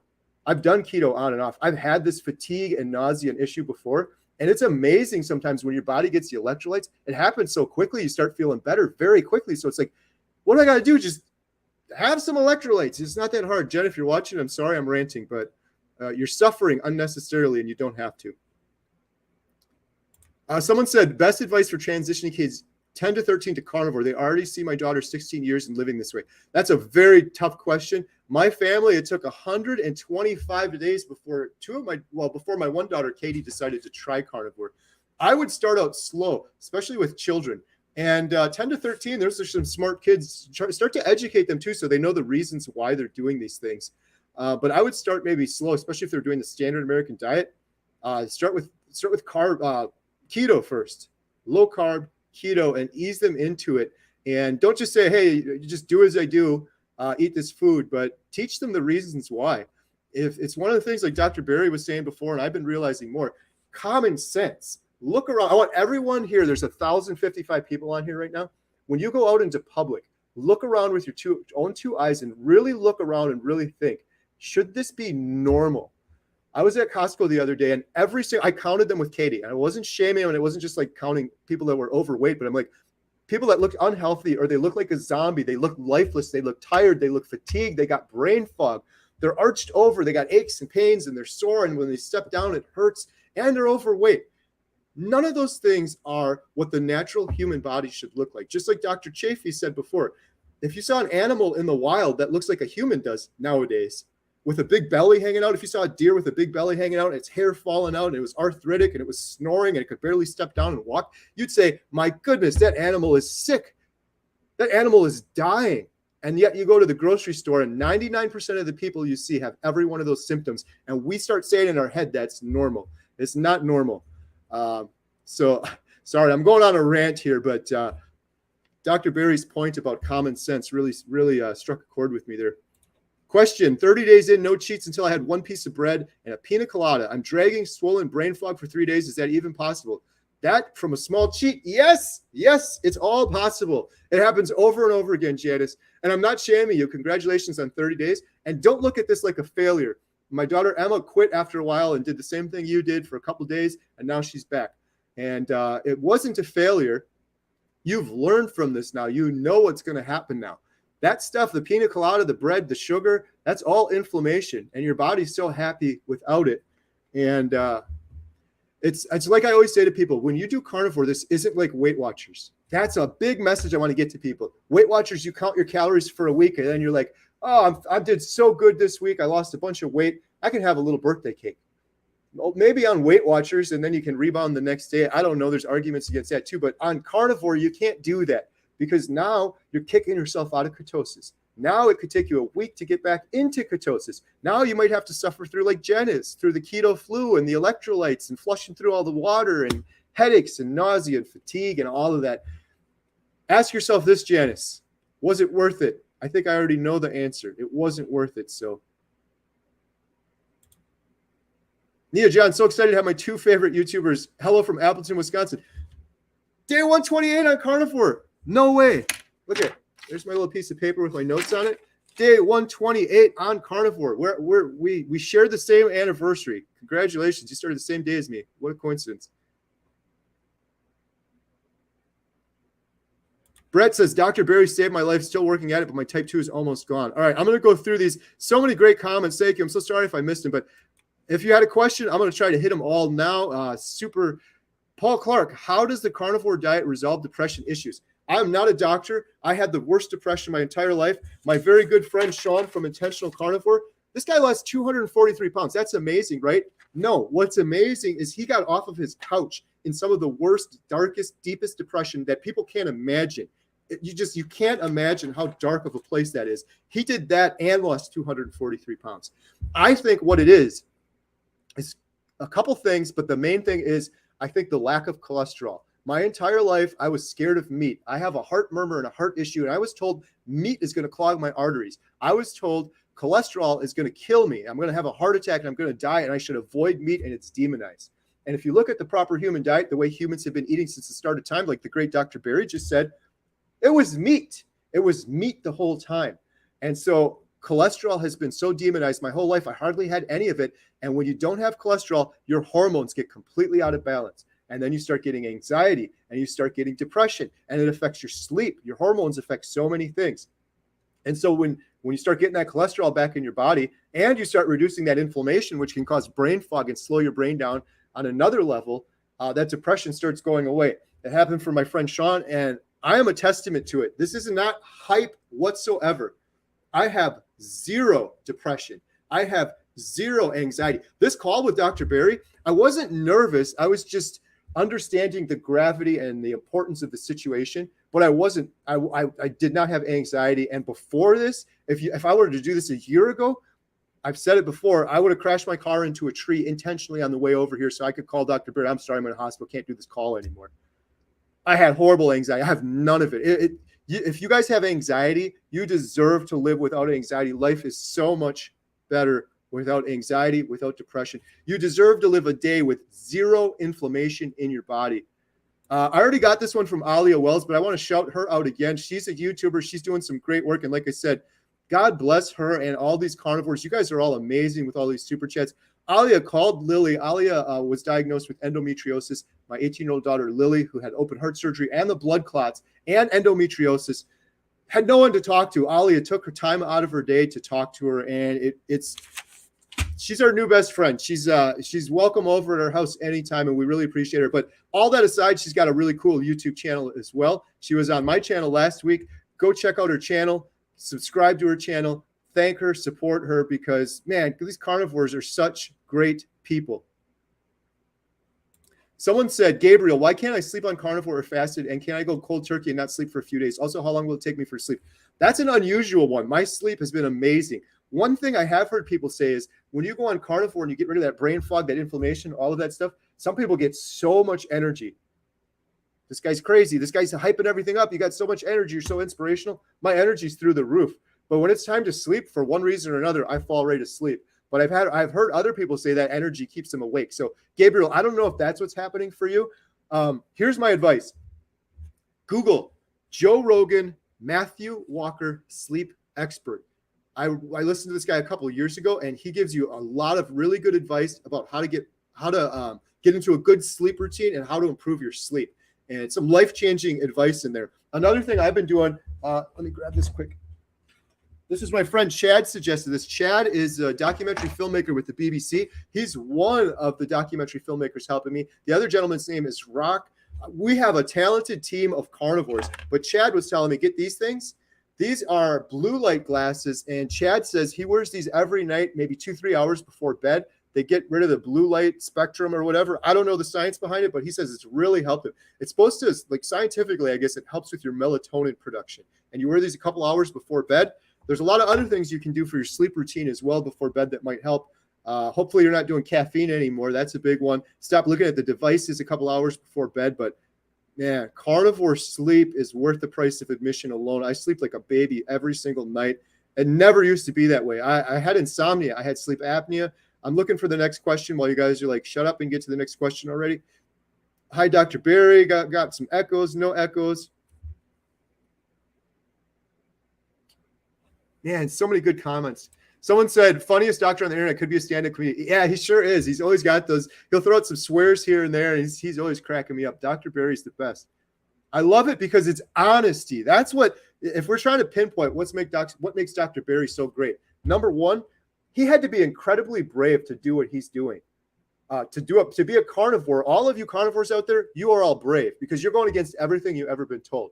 Dr. Berry is a carnivore, and he's also a doctor preaching the proper human diet, where he's going against the grain. He's going against everybody. So I think that's why we like him. He's very brave, but he's also very honest.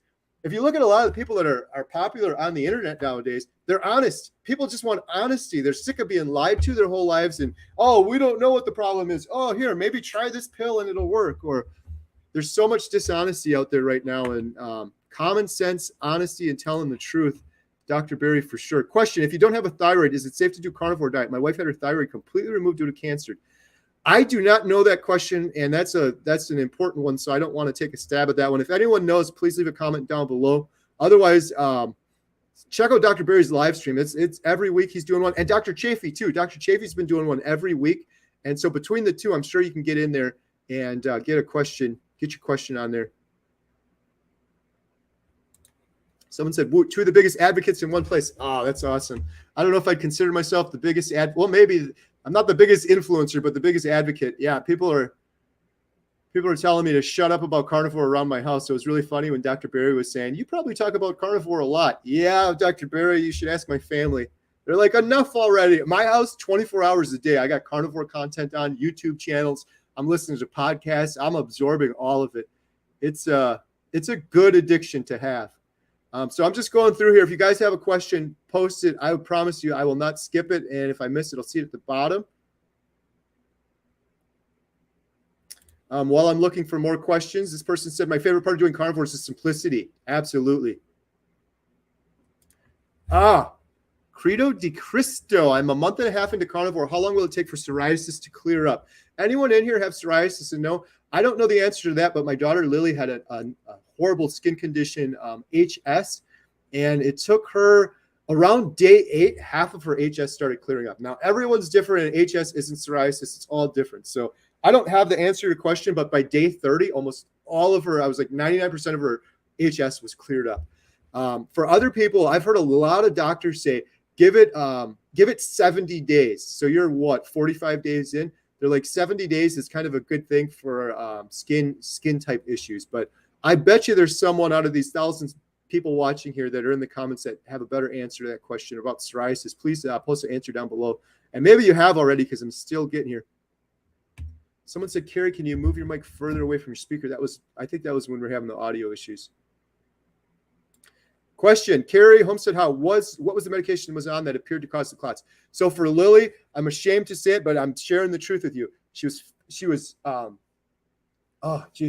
get choked up with this. At 13 years old, she was on birth control, not because she was sexually active, because a trusted doctor said, we think she has endometriosis. She's having these horrible, agonizing periods every single month. Too much information, I don't care. It's just a health thing. This is the truth. These are the facts, and this is going to possibly help someone else. I did the research. You can look it up. There's a New York Times article that says girls are hitting puberty at age 8 and 9. It's spreading like wildfire, and we don't know why. Nobody knows why.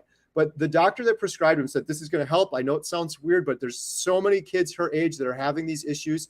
It's happening more and more nowadays. And so it was birth control pills. And they told us there's a super small chance she could get blood clots from these birth control pills, but almost nobody does. Well, she took them. Whether or not they helped her, I don't know, because she still had the issues. Maybe it helped the issues a little bit each month. But she got blood clots. She nearly died. I kind of explained that with Dr. Berry, so I won't spend too much time on it. She's alive now, and she survived, and she's eating the proper human diet now. And wouldn't you know it, all of those horrible periods that kids are getting younger and younger, when you put the proper nutrition on it, they go away. And they go. This isn't just Lily. Alia Wells had similar issues that she's reversed through carnivore diet. And there's account after account on it. Dr. Kiltz, he's going to be on the channel soon. I just talked to his team, and he's going to be coming on the channel, and I'm going to be asking him all of these questions and talking about this some more. But he's done some amazing research on all of these things. So if you have more questions on that. Question from Heidi. If you food prep for 3 days at a time, is making ground beef, egg bake with sour cream and cream cheese in it bad? I don't know the answer to that. I steer clear from sour cream and cheese. That kind of dairy always backed me up. Not necessarily backed me up, but stalled me out, I should say. And this is, Heidi, this is the thing for a ton of people. I've had 100 comments on my channel at least saying I stalled on carnivore. And then I say to them, cheese? And then they say, yeah, I'm eating cheese. And then I say, stop eating cheese. And there's always 100 comments after that saying, yep, cheese always stalls me. Cheese always stalls me. So I don't know. I don't do the cheese. If it's fine for you, I would say that would probably be fine. Emma and I did the beef, butter, bacon, eggs, and we'd refrigerate that for a couple of days. Didn't have sour cream in it or cream cheese. But I suspect that would be okay. Sorry, I'm probably not answering your question there about the refrigeration part, but I think you'll be all right. Question, I think I answered this one already, but another one, will having one cheat day away ruin my carnivore diet, mainly one day a week to drink some beer? Thanks. Yes, I think it will. I don't know. I shouldn't be so judgmental. It'll throw you out of ketosis. Everybody's different, so I can't answer that question. It could take you a week to get back into ketosis, and by the time you're ready to get back into ketosis, which means you're burning your fat for fuel, and your heart's powered by your ketones, and you're using fat as your fuel for your heart and for your brain and everything. Maybe that takes you a week, and then you have some beer, and then you feel like garbage, and then you got to start that cycle over again. Maybe it takes you a couple of days, and you're able to get into keto for a little while. I would ask yourself, is it really worth it? Do you feel that great after having those beers? And just don't do it.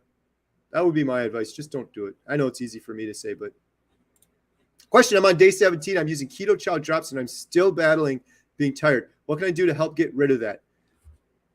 That sounds like Jen. I wonder if you're getting enough of them. That would be one question. Some people take them and then they chug the water. If you have too much water with nothing else, that can actually flush some of the electrolytes through.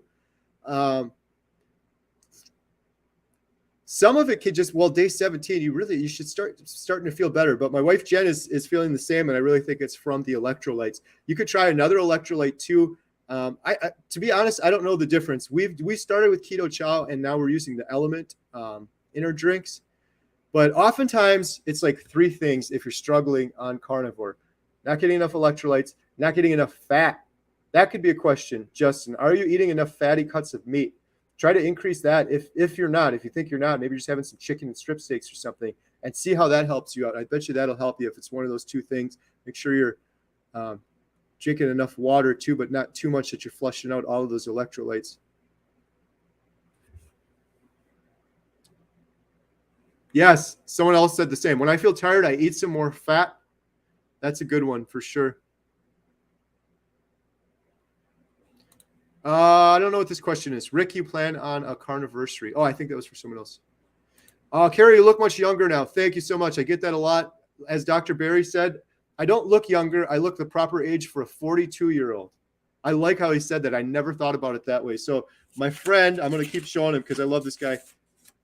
Check out his YouTube channel, Carnivore for Life. Alex, if you're just jumping on here, that's his after. That is a 65-year-old man in his natural human state. That's what a natural 65-year-old should look like. My friend Alex, I'm so happy for him because he's just starting life out at 65 years old. And before carnivore, he was at the end. He was struggling big time. I mean, he wasn't at the end. He had years and years to go. But what kind of life is that versus what he has now? Congrats on 40 years, Charger Mopar. Yes, Charger Mopar, the original carnivore. Question, how can I tell my doctor I'm not going to take statins without saying this doctor on YouTube said, because I'm pretty sure mentioning YouTube causes defensive eye roll for him? That's a very good question. I would do some more research, and if your doctor's open-minded, do some more research and bring some things with you that back up your stance on why you don't want to take statins. In my pile of pills over there, a bunch of those were statins, and I took them for a while very foolishly until I did my own research. After I did my own research, I was completely convinced, this is for myself, that those were a waste of time for me. Any benefits were negligible at best. Like, oh, I'm going to have a 0.001% chance of improving things. And then what about all the different side effects or interactions with all of those other drugs? How do those weigh into it? So for me, I decided not to. But I would take some facts and stats in there. And if your doctor isn't willing to listen, maybe you need to look for another doctor. I hate saying that too, because it's so hard to find someone that will listen. But make sure you are comfortable with that decision. And then It's your body. It's your decision, what you're going to do. If it were me and I did all of my research and I was totally deciding, hey, these things are not for me, then I don't care what my doctor is going to say at that point. And if we have a fundamental disagreement on things, then maybe it's time to start looking for a different doctor. We are a great community. We are healing together one bite at a time. Yes, we are. I'll keep saying it. I'm going to keep looking down here, but Carnivore community is the best community ever. I've been doing YouTube for 8 years, and you guys are amazing. And what you guys are doing for my friend, sorry, I got all these pictures here. What you guys are doing for my new friend who found me through my YouTube channel, who I want to show in the Carnivore Diet documentary, Bill, is just amazing. Put me in tears and put Bill in tears. All of the kind words. This guy could have 1,000 years worth of meat. Everyone's like, I'll send you meat. I'll send you this. He's going to be set. So coming soon. I just want to be careful not to put pressure on Bill and to overwhelm him, because this is moving real quick now. So he's already eaten carnivore. He sent a picture of what he was eating, his bacon wrapped burgers. He used to be a cook. He used to be a musician, and he's excited and pumped, and he's going to have his YouTube video out there soon. And I'm going to do everything I can. He has my phone number. He can call me night or day. I'm here to help him. And the man has such a big heart. What is it with carnivores and just a sweet, nice man, and he's my new friend, and we're friends for life, and I'm here for him, and you guys were all there for him, and I can't wait till he starts doing some YouTube videos. Boy, is that going to be fun to watch and support him and share. Question, can you please talk about histamine? Keto has helped reduce pain and lose weight, but now hives has popped up, and the histamine in many foods on keto carnivore. Anyone else dealing with this? I have not had any issues with histamine myself. If anyone else has been dealing with that, please comment down below. How much meat should we eat per day? I already answered that one. Eat till you're comfortably full, please. Carrie, we love you, man, but let Dr. Barry talk some. Was I talking too much? I thought I let him talk a lot. Man, I got to work on this. I'm going to have to rewatch this. I thought I was trying to limit things as much as possible. I did want to get the documentary thing in there, and I just didn't want to say, I'm doing a carnivore diet documentary. I had to explain some of that, and I also wanted to thank him. So I hope I wasn't disrespectful of Dr. Barry and talking too much. Leave me a comment down below. Was I blabbering too much? I tend to do that, but I had to thank him for everything he's done for me, and I had to talk about the Carnivore Diet documentary, and I wanted to share some of these examples to just show how powerful it's going to be sharing these examples. So hopefully I didn't interrupt Dr. Barry and talk over him too much. Dr. Barry, thank you for the amazing way you deliver information. Absolutely, man. He is the best. If anyone here is not following Dr. Barry, what are you doing? Just leave this right now and go subscribe to his channel. Mama Bear, do you realize that not only you helped to save people's lives, you also brought together new friendships? I have a whole new set of friends, wonderful people. Yes, yes, yes. I'm making so many carnivore best friends, and I know we're going to be friends for life. How much meat should we eat per day? Please do some more research on that one. Eat until you're comfortably full. Question, been doing carnivore a little over a month now. How do I know if I'm getting enough salt? Feeling tired about 3 hours after a meal.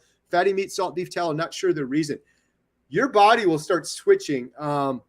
It should be now. I salt to taste. I know that's seems like, whoa, salt to taste. What does that mean? But my body actually tells me it's like more salt than there. Well, a little bit more until I feel good. And if you are feeling tired, you probably need more salt or maybe just some electrolytes, some of the element or keto chow in your water could possibly help. Dr. Barry saved my life. Doesn't get much safer than that. Awesome. Question, what chip-like foods can you eat on carnivore? Bacon. I was telling Jen that. I was like, you got to eat more bacon. It's salty. It's crunchy. It's kind of like a potato chip. Bacon. There's also carnivore snacks. There's a company that sent me some of those. I'm not an affiliate for them. It's SNAX. They make really clean carnivore snacks, and they're kind of crispy. It's like beef jerky, but there's nothing in it. It's just meat and salt. It's very expensive, though. It's great if you're going on a road trip. Question from Chris. Lost 8 pounds first 3 days of carnivore, then gained 6 pounds back. No cheating. Now the weight is barely moving 11 days in. Do I stay the course? Will it work? I'm obese and have about 50 pounds left to lose. I would stay the course. Yeah, if you're 3 days in, I would not weigh myself either. 3 days in, it's so hard because your water fluctuates so much. If you weigh some water and You go to the bathroom and you weigh yourself. Like your body can hold an incredible amount of water. Measure, do your measurements. 3 days in, I would not be stopping or worrying about it. I wouldn't even be thinking about really changing anything. Initially, I was going to say, maybe try doing lion for a little while, cut some of those other things out, because everyone I've talked to, myself included, when you do lion and you were stalling, it seems to just supercharge things and the weight starts coming off some more. But 3 days in, you're still really early, and I wouldn't worry about what the scale's saying yet. Your weight's going to fluctuate crazy. Day 23 for me, all because of amazing information offered by Dr. Perry, Dr. Chafee, and all the awesome and transparent testimonies of people gained health freedom. Awesome. All right, I'm going to get some more questions here.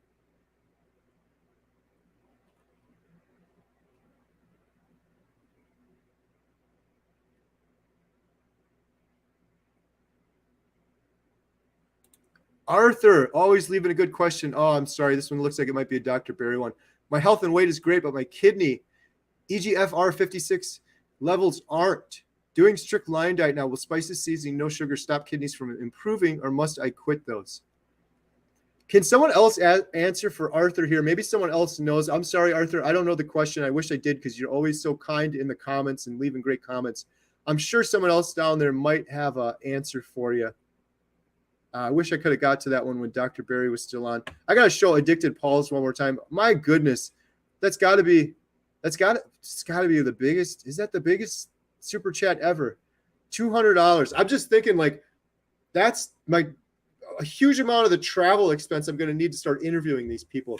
Again, I'm not trying to pat myself on the back. I hate asking for the money thing. None of it's going to me. I'm donating all of my time. And a whole bunch of my own money. I just bought a new computer, all with my own money, because I can't edit the Netflix approved footage on my previous computer, which was an expensive computer. This is the top of the quality. It's the highest resolution footage that we can use. Sorry, I was actually recording myself here. So thank you so much for that. That was so generous of you. I really appreciate it. All these funds today, it means a lot. It means a lot.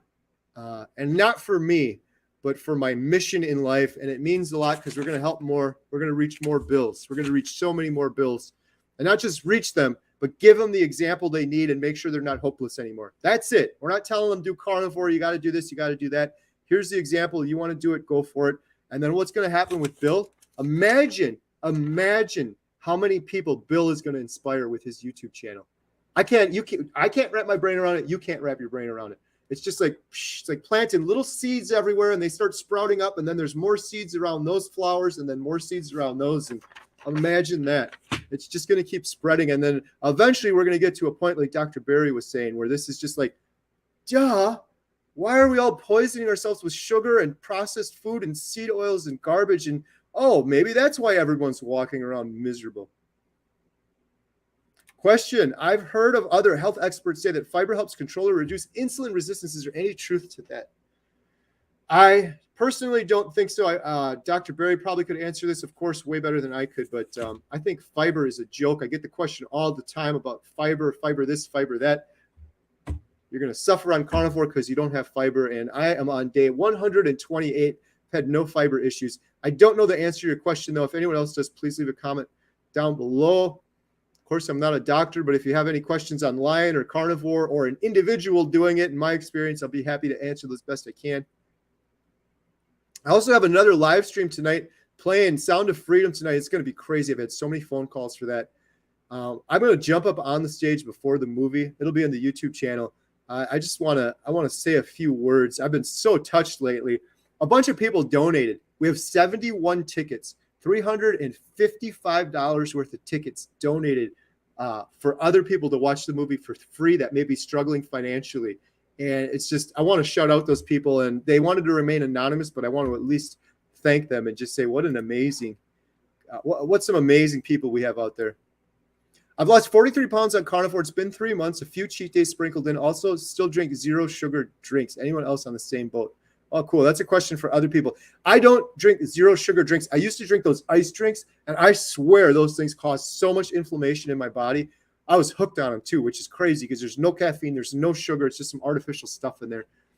Let's see. We got a couple super chats here maybe that I came in since last time.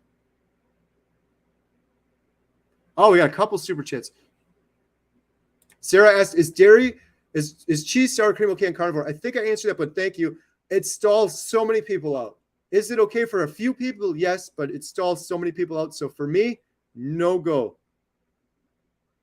Oh, man, there's a bunch of super chats in here I missed. After solar flare. Adrian Russo, 17 weeks here, lost 60 pounds in 2 months. Congratulations. $3 from KD. Thank you so much. By the way, Crusader General, thank you for all. You're so generous. By the way, Carnivore, aka Type O Negative, was a heavy metal band in the 80s that threw raw beef liver off the stage. Just want to give them credit as early carnivore diet promoters. That's really cool. Never knew that. So I answered the cheese one. I would steer clear of the cheese. What's the ethical argument against veganism? Oh, here we go. I could spend an hour on this one. But first of all, if you're a vegan, God bless you. If you're getting away from the standard American diet and just eating natural foods that people are supposed to eat, great. I've had so many people that are doing vegan or vegetarians, and they leave the worst comments like, you're killing the planet, you're doing this, you're doing that.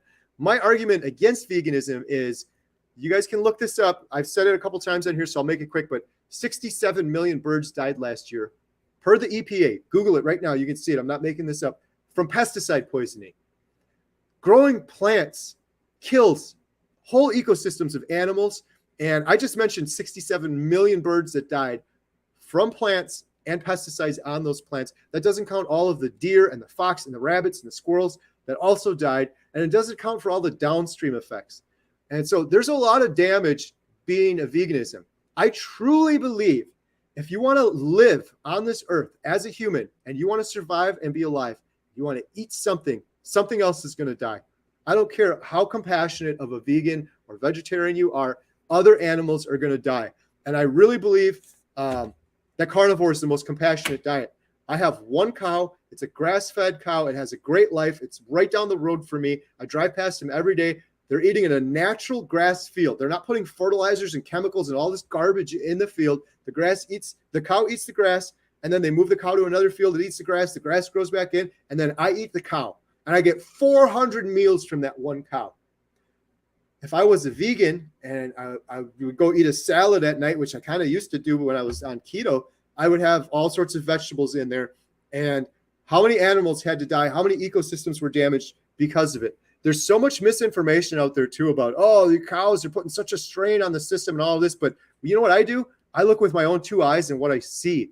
I've tried growing vegetables at my own place, and we struggled for years just trying to grow vegetables. You have to supplement with all these chemicals and fertilizers and all this garbage. And meanwhile, I drive past these cows. They just have a great life. They're just natural. They're natural, and they're eating grass. Veganism to me is not natural. You got to put a bunch of chemicals and pesticides and fertilizers, and you got to turn the soil over, and the soil isn't arable anymore, and it's not even usable anymore. That's not natural.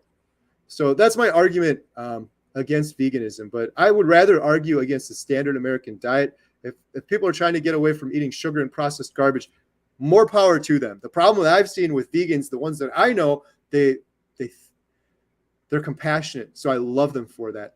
But they're thinking with their emotions, and they're not thinking with facts and what's actually happening. And they're actually hurting more animals than they think they're helping. My mother suffers with all kinds of pains, probably inflammation. One of her problems is gout. She claims red meat causes it. No, it doesn't. I was diagnosed with gout for 18 months. A bunch of those pills back there were for it. They kept upping my dosage. It did nothing. It was inflammation. Inflammation is one of the biggest causes of gout. And when you eat only meat, you have no inflammation. And if you don't believe me, the great and wonderful Dr. Berry, I told you guys I've seen like every Dr. Berry video. He did one on gout. I think it was a couple of years ago. I literally watched it last night. It came up on my feed. I don't have gout anymore. I have no reason to watch it other than I thought it was just interesting. Watch that video. It'll explain it all to you. Addicted Paul, have you tried Redmond's electrolytes? Is there too much electrolytes? I'm currently consuming 2x 16-ounce bottles of water with 3x servings each. I haven't tried Redmond electrolytes. I do Redmond salt, which I guess that's kind of electrolytes because there's all sorts of good stuff in there. And I put that on my food, but I don't have any like drops or anything from Redmond's. I don't know if they do that or not. Is there too much? I think there could be too much. I think if you have too much, you might start hitting the bathroom a little bit too much, like with the sodium. But everybody's different. But I think you can have too much. I'm trying to remember, Addicted Paul, how long in you are. I'll just tell you what I did. The first week, I had a lot of electrolytes and a ton of water because I didn't want to get keto flu. Now every morning I make up a big thing of water. I put some electrolytes in it. Why? I don't even know. I'm just still doing it. I feel good doing it. I'm working out a lot more, and electrolytes can help after you work out. So for that reason, I do it. But that's it. And then I drink water throughout the day, and it doesn't have electrolytes in it. So I guess it depends on what part of your journey you're in. Thanks for all your content, Carrie. Can't wait for the doc. Thank you so much for your generous donation. Alex, 32, type 1 diabetic, perfect blood sugar, 100 units less insulin per day. Carnivore just over 2 weeks, 1 stone down in weight. Congratulations. That is some good progress, sir. You are turning your life around, and you are the captain of your own ship. It's just like, how can you not be enthusiastic reading all of these comments? Intentional Carnivore, I'm so glad I bumped it into it on YouTube. You have led me to so many others, Carrie here. Carnivore Kip, Alia Wells, Dr. Chafee. It's been an awesome journey. Yes, thank you, Karen. You're always amazing. You're always leaving such great comments. Another star of the carnivore community for sure. It's so encouraging. These comments, really, they keep people going. Like, what's the point otherwise? It's like Dr. Barry was saying, people think, oh, these YouTube guys are getting rich off of YouTube. No, it's a ton of work. I've been doing YouTube for 8 years. I think the first 6 years, I was literally losing money. First couple of the second, like 4 years I was doing YouTube, I was probably making like a penny an hour. Question, does caffeine have an adverse effect with carnivores? I do 0 caffeine. I know a lot of people do carnivore and they do coffee and they're okay with it. So I don't know the answer to that question. But for me, I'm the captain of my own ship. I'm in complete control. I don't need cheese. I don't need gravy. I don't need ketchup. I don't want to have any caffeine either. What do I need caffeine to survive? No. So I'm not going to have it. I know that's pretty extreme and some people enjoy it. They just want to do it for enjoyment. But I'm sure some other people can probably answer that better than I did, though. I've heard of a lot of people that drink coffee and they're just fine on it. Can carnivore diet help with hormones even if you've had a hysterectomy? That would be a great question for Dr. Kiltz. I'm going to note this question and ask him because he's going to be on my channel, but maybe head on over to his channel. I bet you he's done videos on this for sure. I have a whole bunch of similar questions. I know it's weird because I'm a guy. I have 4 girls, though, and my daughter Lily has all sorts of issues with hormones and endometriosis, possible diagnosis and things like that. So, and I want Dr. Kiltz to be in the carnivore diet documentary to speak to just those things because it's so important. We want to have a whole section on women's health, by the way. That's my board for the carnivore diet documentary. And 1, 2, 3, 4, 5. The 6th one over is women's health. And I have a big note under it, Dr. Kiltz, ? So I'm hoping we can make that happen. And I got a big note on there, Dr. Barry, ? And I got to take that question mark off now because Dr. Barry's going to be involved. That's just amazing. I'm so happy. It's a lot to take in at once. It's going to sink in, but I'm just so happy that he wants to be involved because he's incredibly busy, obviously, incredibly busy. But I'm very proud of what we're going to be putting together, and we're going to reach so many people, and we're going to reach so many more people with Dr. Barry behind it and his enthusiasm and his common sense approach and his truth and his honesty, and people can resonate with him. And so thankful to Dr. Chafee, too. Huge shout out to Dr. Chafee. If you guys are watching this and you're new, I know I always say that, but there's a lot of people on here that are just thinking about carnivore and they've never been on there. Of course, check out Dr. Barry. Also, check out Dr. Chafee. That man is amazing as well, and he's enthusiastically agreed to be part of the carnivore diet documentary. And Dr. Baker also. I'm almost 40, and carnivore is helping me age like fine wine. I'm better today than when I was 25. Yes, absolutely. All of the billions of dollars a year that's sold in healthcare products. Just got to do carnivore. That's all you need. You don't need any makeup. So proud of you, Carrie, and thanks for your videos. Day 55 on carnivore because of your videos. Thank you. It warms my heart every time I hear comments like that. It really, truly does. It's like, really? Oh, I guess so. I put that video out there. A bunch of people are watching it. It helped. Okay. Helped you. Maybe it helped you research some more, and then you decided to do it. It's Suda asks, I'm afraid of the diarrhea. How long does that last? Different for everybody. For Jen, unfortunately, it was about a week. Some people it can last 10 days or more. I had none, but I did keto on and off. So it depends on how you're starting. I would suggest, this is what I suggested to Jen. People are like, why didn't you tell her to do this? I'm like, I did. I said, Jen, don't just jump in from being a vegetarian, standard American diet vegetarian, into carnivore. Do keto for a while and then ease into it. But she jumped right in. I would suggest to you, my friend, do keto for a while. Low carb. Don't go strict carnivore yet. and then ease into it. But don't do that keto crappy food like Dr. Berry said. Amen to that. That's some of the best advice. That stuff was killing me. It's so sad too, because people on keto, they're struggling and they're like, oh, what can I eat? And they're at Costco and they're looking at the thing like, oh, keto ice cream bar, oh, keto chips. These are great. And you look at the ingredients, like, oh, it makes sense. It looks okay. And then you eat it and you feel inflamed and like garbage and the weight's not coming off and it just prolongs things.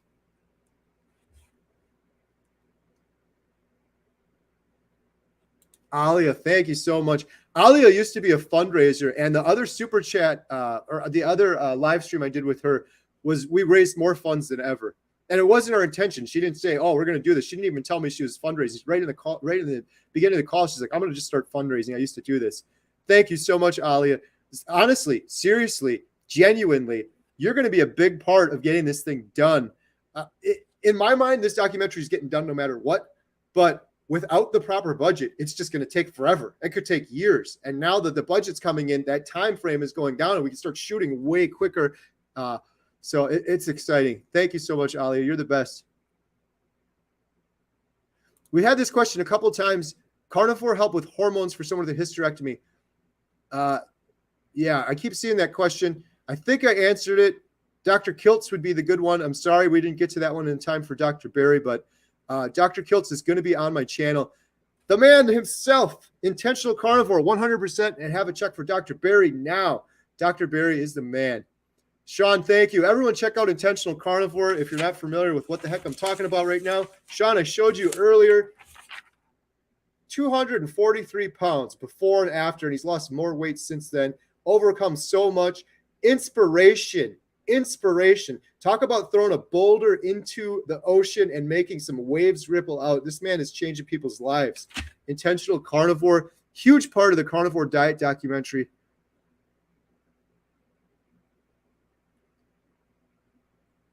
Lori said, $5 super chat. I'm also very encouraged by the stories of older people who are turning their health around. It's never too late. Yes, I'm not making that up, Lori. More comments than anything from elderly people, 60s, 70s, and 80s, thriving on carnivore diet, exercising, just doing circles around their peers. It doesn't have to be that bad. Is it difficult to get life insurance being a carnivore due to cholesterol levels?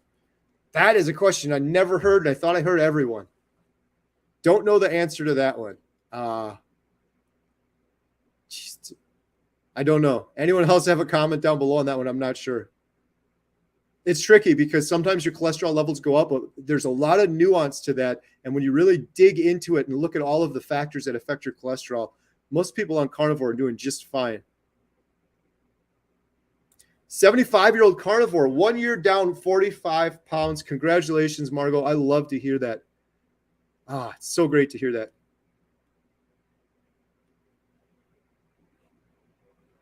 I'm going to put DL's comment on here because it's funny. Kerry does this because he's an attention seeker. Absolutely. Hey, whatever I got to do, I love all of this attention. Whatever I got to do to spread the carnivore word. The funny thing is DL thinks that he or she can insult me or bother me, but I'm a carnivore, my friend. I am uninsultable. You can't hurt my feelings either. There's nothing you could say that could possibly hurt my feelings. Man, I'm so far behind on these comments, guys. I'm really sorry. Let me see. I'm gonna go supercharged now and just everyone say, Kerry, shut up and just get through it already. Okay, we answered that one already. Man, you guys are great. There's so much on here. I don't know how Dr. Berry does this, so I'm sure he's probably got a couple people helping. Just filter through these. That's what we got to do. Just filter through these. Put a Q in front. Yep.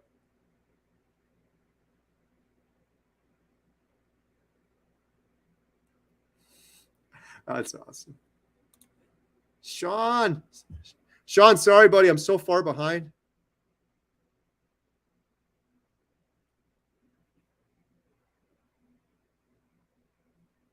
Well, I'm getting down there, guys. I'm sorry this is taking me forever. Shout outs to Intentional Carnivore, My Metamorphosis,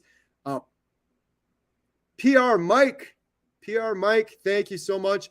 Oh, Dr. Kiltz, I mentioned him. Shout out. Let me see. I got to find the PR Mike one. I'm sure there's another one.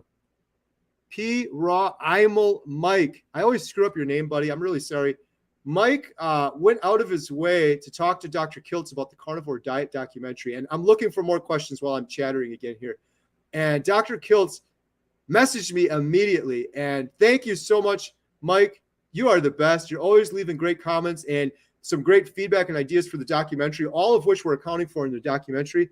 But Dr. Kiltz, it's official now. I've got a post about it on the site, but I have he's going to be on my channel. Dr. Kiltz is going to be on my channel. So thank you so much to Mike. Gina had a question. Carrie, when your daughter quit carnivore, she said her leg hurt. Had it ever been broken before? My foot was broken in 2019. Help broke all over again when I quit. No, she had never broken her leg, never any issue like that. I think it was something to do with electrolytes and her water fluctuating. It only lasted like a day, and then she was feeling better. That was Emma we're talking about. Emma's been strict carnivore ever since. It's so great to have Emma back, too, by the way. Oh, it's so great. She's so much sweeter and nicer and just a natural human being on carnivore. She's helping her mom out on carnivore. She's helping me out. Well, she isn't really helping me out, but she's helping me out because she's helping everybody else out. She hasn't made me any steaks yet. I keep making her the steaks, but she's been making up beef, butter, bacon, egg bowls for mom and her sisters and herself. Still going. Question for females over 50. Did you get loose skin? I'm not a female over 50. I'm 42, and I can't answer that question, but anyone else that can, please. I have loose skin, though. I was going to say this to Dr. Barry. You know how some people have the outie belly button, right? And then some people have the innie belly button. Well, before carnivore, I had the outie belly. I think a lot of us did. And just as of like a week ago, I was laying down in bed, probably watching a Dr. Chafee or Dr. Barry video, and my whole belly has inverted. It's actually sinking in now, which sounds great. Oh, good for you, Carrie. That's great. But it's like loose skin. And I don't care. I have no shame. Those are my war wounds. Like, that's the least thing I'm worried about is loose skin. But I get it. Some people worry about that. Dr. Barry did a great video on loose skin as well. And intermittent fasting is one thing that can help with that over time. It's not going to happen overnight. You got to get surgery to get rid of the loose skin, or you can do it naturally if you do a lot of intermittent fasting. I'm doing the Lion diet now. I eat 1 time a day, 23 hours a day. I don't eat. So that should help with my loose skin. But for me, it's not the reason I'm doing it. But a lot of people do intermittent fasting for that reason. If there's any women over 50, though, please leave a comment down below.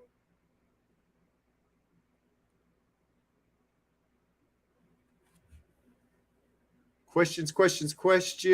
Sorry, guys, I'm getting through these here. If you have any big questions, post them at the bottom. And I promise you, I'm not going to leave. If the movie starts above me, I'm going to grab my laptop and we're going to go up there and you guys can talk to the 150 people sitting there watching Sound of Freedom with me. Yeah, you guys are great. Dr. Berg is another great doctor that I don't mention enough. I feel bad for not mentioning some of these doctors.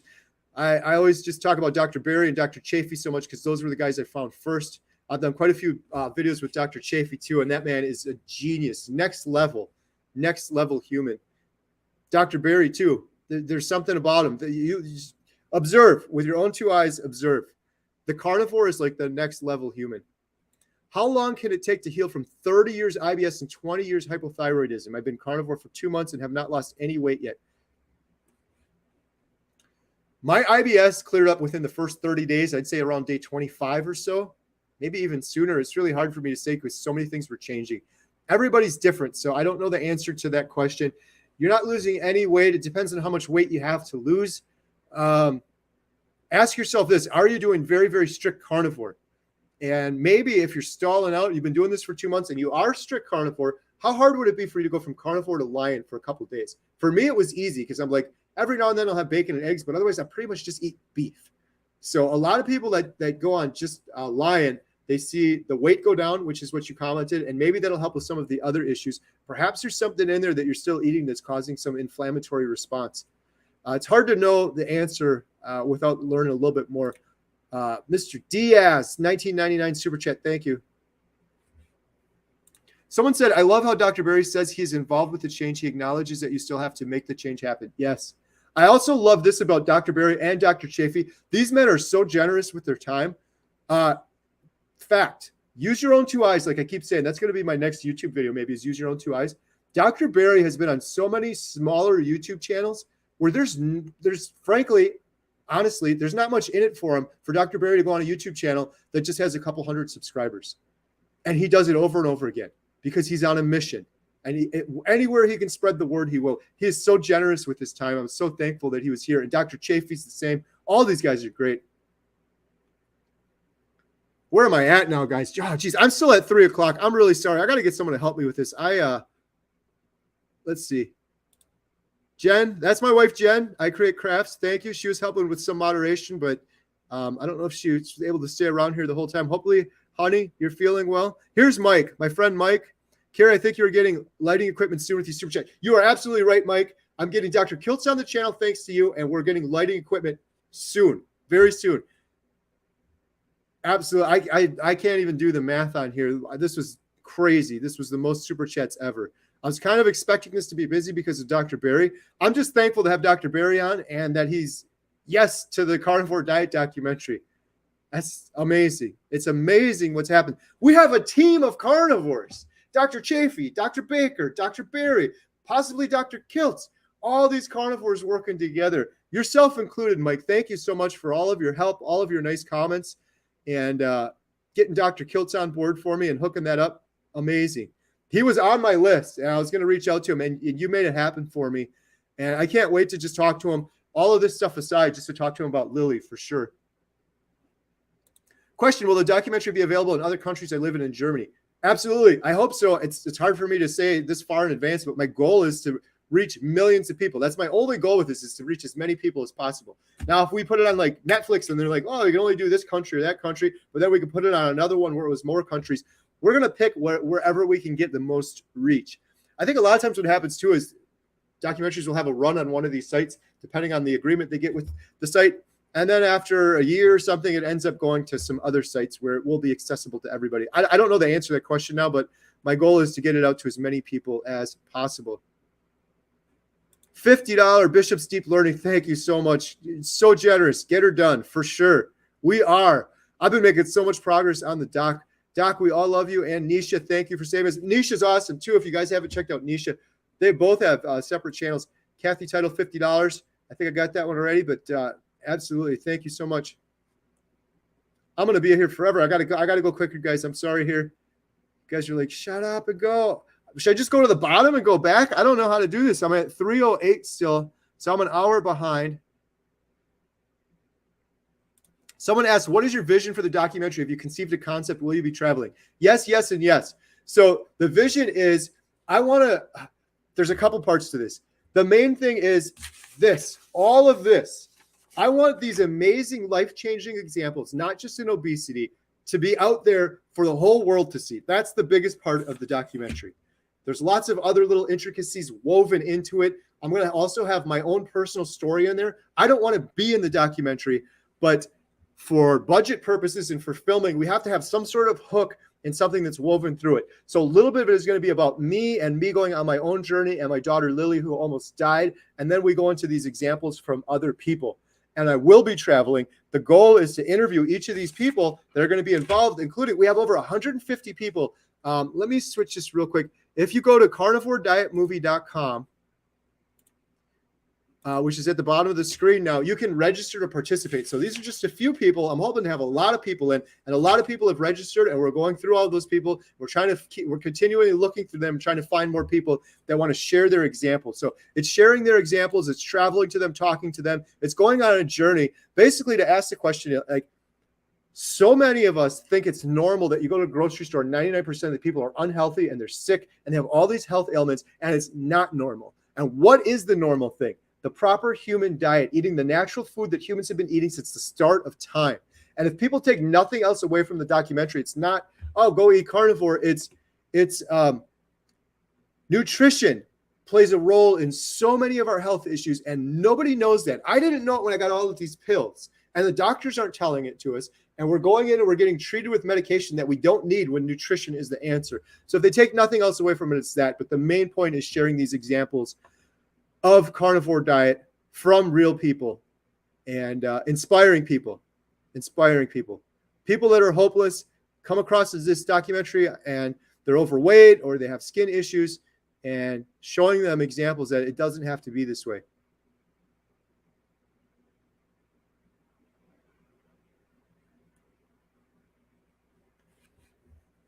All right, I'm getting there. Every time I get to the bottom, it's like, oh, load more. Day 10 for me. Tell your wife thank you for encouraging. Awesome. I will tell Jen. She might be on here. Jen, good job. That has been a great part for Jen too, is it's so encouraging. When people are leaving her such good comments like that. She's like, wow, I'm already encouraging people. And she's only on day 17 now, I think she said. Alia should be your moderator. Yes, Alia, if you're up for that, I would love that for sure. I was actually going to ask you that this morning, but I didn't want to be respectful of everyone's time. I know you have another job going on, but Carrie's going to start crying. Man, I held it together. I was really close. And then we had some audio issues. I think the audio issues saved me from stop balling. I got some Kleenex over here, but it's just that it's not me, like, oh, my whole life's changed, but the fact my family and my daughters have been changed because of it. His work chokes me up for sure. Question, new carnivore, 3 weeks, not seeing much results. Any tips, more exercise? I didn't do any exercise. Most people don't and have good results. Make sure you're really doing strict carnivore. Some people say I've been doing carnivore for 3 weeks. Then I ask them, they're like, I still do the diet soda, but it's got 0 carbs, so it's okay. No, it's not okay. A lot of those things can mess you up still. I'm still having cheese. That can mess you up. So make sure you're doing strict. Maybe look into Lion. Try doing Lion for a couple of days and see how it goes. How to fight cravings on the first 2 weeks of carnivore diet. Bacon, bacon, bacon. You get hungry again, eat a little bit more bacon. Those cravings will go right away. Question, how much do I weigh? How tall am I? I am exactly 167 pounds as of right now. 5 more pounds, I'll be down to 100 pounds since my heaviest, which was 262 at my heaviest. And I'm like 5'9" or 5'10", depending on what shoes I'm wearing. Okay, 3 minutes, 320. Someone's yelling at me for calling my wife bullheaded. She'll realize on her own time. I pray she listens to you, Carrie. I commented on her video and told you. Thank you. I know, but she really, I only call her a bullhead because she's literally hurting herself. It's like, just drink the electrolytes. They're sitting right there. And she's refusing to drink them. So it's like, it's insanity. And I'm watching her unnecessarily suffer from her own decisions. She did have more today, though, so we will be hopeful. Hopefully she's feeling better now. How did you give up coffee? I did, and I never drank coffee. I did give up diet soda, which I was horribly addicted to, and I did it cold turkey. And it sucked for a couple days, and now I never think about it again. I think it's the same thing for coffee. A couple of days, it's going to be really bad, but then you'll never have to think about it again. This is Jen herself. Thank you. I've been downing the electrolytes, but the smell, look, taste, and meat makes me nauseous. That's because you're still nauseous from not having enough electrolytes. Eat some eggs, have some electrolytes, and you're going to feel better. All right, we're going to get through these here.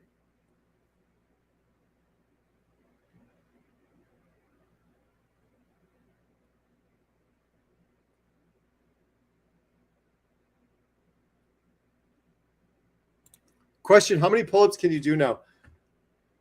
I don't even know that. I think I always wuss out. I like to do the sets more. I probably do 6 or 7 now, and then I'll walk around a little bit more, and then I'll do 6 or 7 more. And every time I walk by the gazebo thing that I do them on, I'll do more. So 6 or 7, but I've been increasing the sets.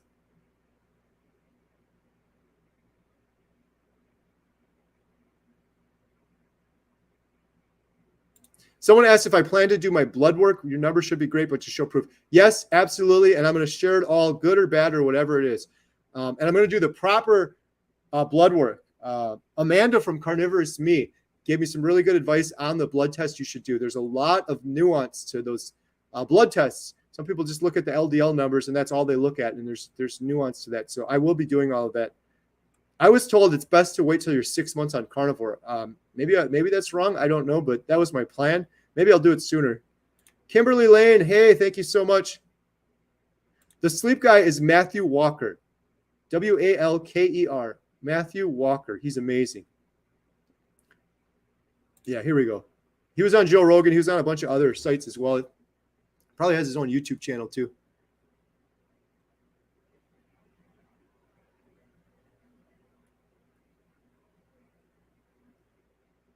Someone said, did I miss Dr. Barry? Yeah, Sandra, I'm sorry. He was very generous with his time. He was on here for well over an hour, but yeah, he was on here for that first hour or so. All right, I'm getting near the bottom now.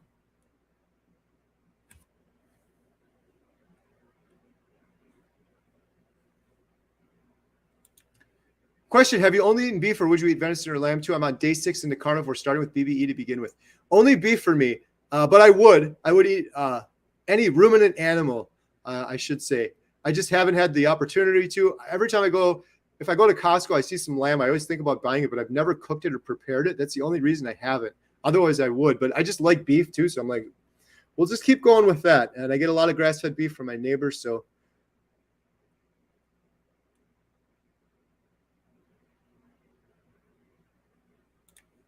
Question, why am I not hungry even after 24 hours carnivore for 2 weeks?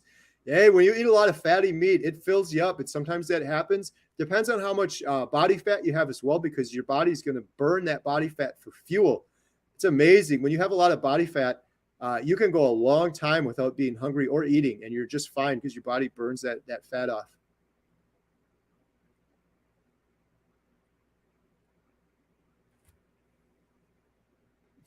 I'm at 340. I'm getting closer now. Carnivore Ron, thank you. He said I did fine. Dr. Barry talked. Oh, no, you were fine. You were a terrific host. Oh, thank you. No, you were not talking too much. All right, good. Making me second guess myself. I'm trying to be careful about that because I do tend to do that. Oh, you guys are great. Someone said I like your blabbling. Yeah. I just wanted to make sure I got out there how thankful I was for him, a little bit of my story, and then the carnivore diet doc. I tried not to interrupt after that. And he was going too. I mean, right at the beginning, it was great what he was saying. So, and then also I was like, oh man, I got to watch this time. And then I started seeing all these questions coming in. I'm like, man, there's no way we're going to get through it. I know we only had the hour.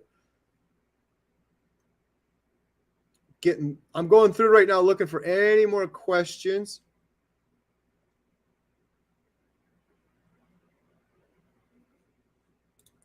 Question, I had a doctor's appointment today. Doctor scolded me. Your blood pressure was 144 over 100. Been carnivore 3 months. No more arthritis. Lost 31 pounds. Feel great. Should I continue on? Doc scared me.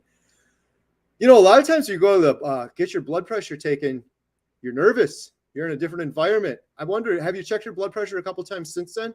I would check on a couple of those things. And I would look at the totality of your health, all of the other things that are improved, and see where you're at. Ultimately, that's, of course, your own decision. But I would check your blood pressure a couple more times. It's amazing how much that can fluctuate, standing, sitting.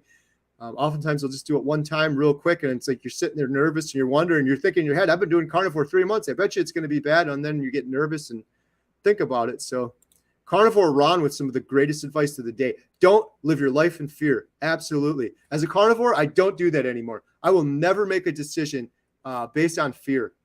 Facts only. Facts only.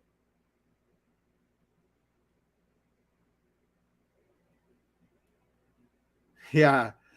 Carnivores don't snack. Yes, that is true. Emma and I did a video on snacking, and then in the video, we're just like, we pretty much don't snack. But then we were like, hey, if we ever go traveling or something, it'd be nice to have some snacks or something that you could take with. So, but yeah, I don't ever snack on carnivore. I just don't. That was a standard American diet thing. Maybe when you're starting out. But I get hungry, I eat some meat, that's it. Someone said, this is good advice, drink unflavored sparkling mineral water. That can cut cravings too. We mentioned bacon earlier. Carnivore Ron. Carnivore Ron's got a great YouTube channel too. Check him out. Son, this is your life. Don't listen to people who don't know. Yeah, get out there, get that sunshine. Every morning. That's my go-to. I didn't do it this morning, though. We had a huge thunderstorm right at 5 o'clock in the morning. I had to do some push-ups and stuff in the house. Someone said caffeine is a drug and a diuretic. Yeah, it can give you diarrhea. A lot of people get the diarrhea and you say, what are you doing? And they're still having coffee. Ketovore Life, carry with your encouragement. I just started my own progress channel, Ketovore Life. Great job. I have to check you out. That is awesome. You're going to inspire people. That's what it's all about. Getting there. If you guys have a question, I promise you I will get it. If you think I passed it up, please write it again with just put question in huge letters so I don't miss it. Carnivore Queendom. I'm doing carnivore but afraid of messing up my gut biome. How are your beneficial bacteria fed? I feel like you have it the opposite. Again, I'm not a doctor. I can only tell you from my own personal experience, but I feel like your gut biome is connected to your brain, and there's studies about depression in your gut. And when I eat only meat, I feel a million times better. What are you feeding your gut biome when you're not doing carnivore? For me, it's distinct. You eat meat, and when you don't eat meat, maybe you try to do good and you eat vegetables, but you end up eating a bunch of processed junk instead. How good can that be for your gut biome? I don't think it can be very good. And if you're questioning, like, how can you get enough from just meat? As Dr. Berry said and Dr. Chaffee said before, it's what humans have eaten since the start of time. How could it not be exactly what we need? I'm on day 128. I feel amazing. I have no gut issues. Before this, I had IBS, gurgling, bubbling. My stomach always hurt. I have none of that anymore. So I think you're just fine if you're doing carnivore on the gut biome.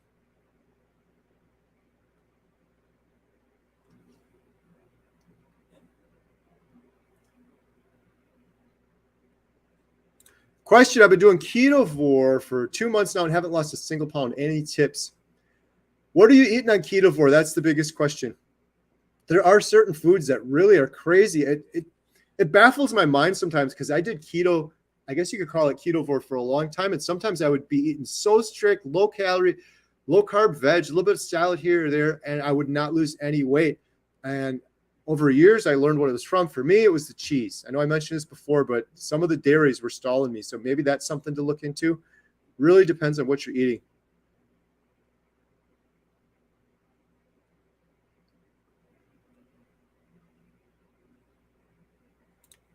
Someone said, I had loose skin too, but it starts diminishing. Keep at it. And fasting helps with autophagy. Yeah, absolutely. Dr. Berry had a cool video on that.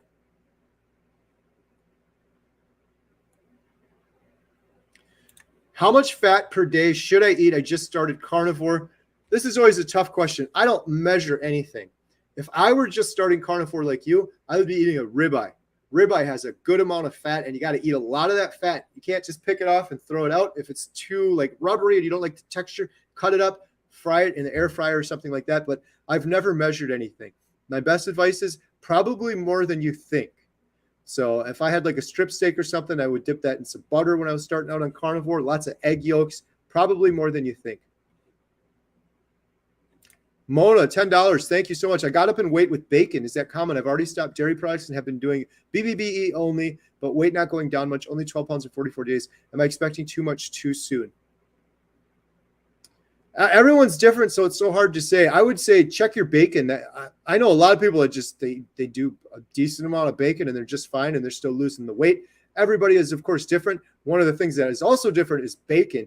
Man, you got to be a detective to look at the bacon. So take a close look at what you're getting in the bacon. Anything bad in there that you don't want to be having, maybe switch it up and try something else and see how that goes.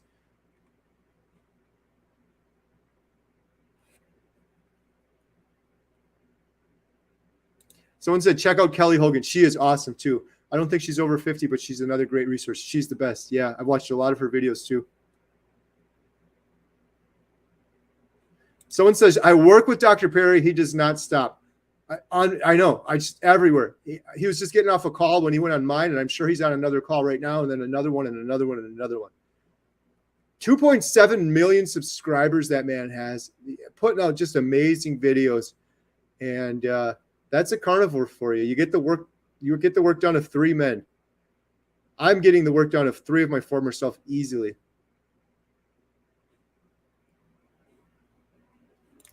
Jen Spencer says, wow, Carrie, I met out running errands a guy named Dakota. He lost 300 pounds. Wow. But still more to go. His father was 6'7", 500 pounds. I told him about you in the documentary. Oh, thank you so much. Yeah, have him reach out to me. So the people that you can register on carnivoredietmovie.com, and people that register, we're going through all of those. It's going to take a long time.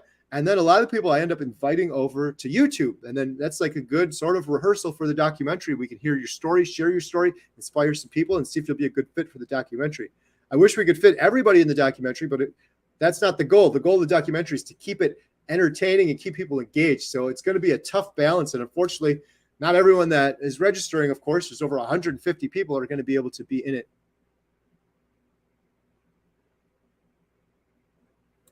Question, do you have someone with fibromyalgia in your documentary? I'm willing to help. Not at this point. I would definitely be interested to learn more. Please shoot me an email, homesteadhow@gmail.com. Tell me more about your story. Maybe we can have you on the YouTube channel first. Someone said, I don't think you talk too much, Carrie. Love your family. Thank you. Someone's just pushing my buttons.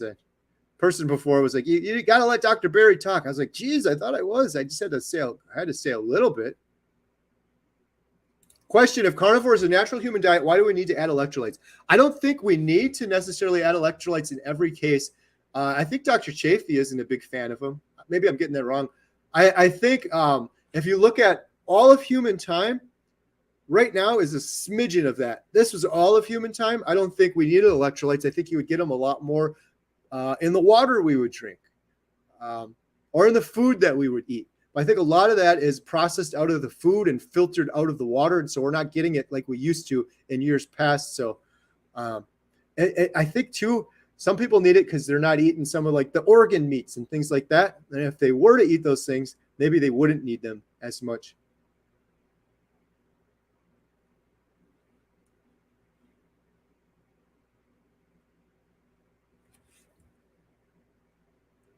All right, I'm getting there. Question: have you thought about having a vegan activist like Earthling Ed to debate on your channel? Yes, and yes. If anyone knows Earthling Ed, I'm not familiar with him. If anyone wants to set this up on my behalf, I'd love to do that. I'm obviously not an expert on the matter. I just have my own opinions on it.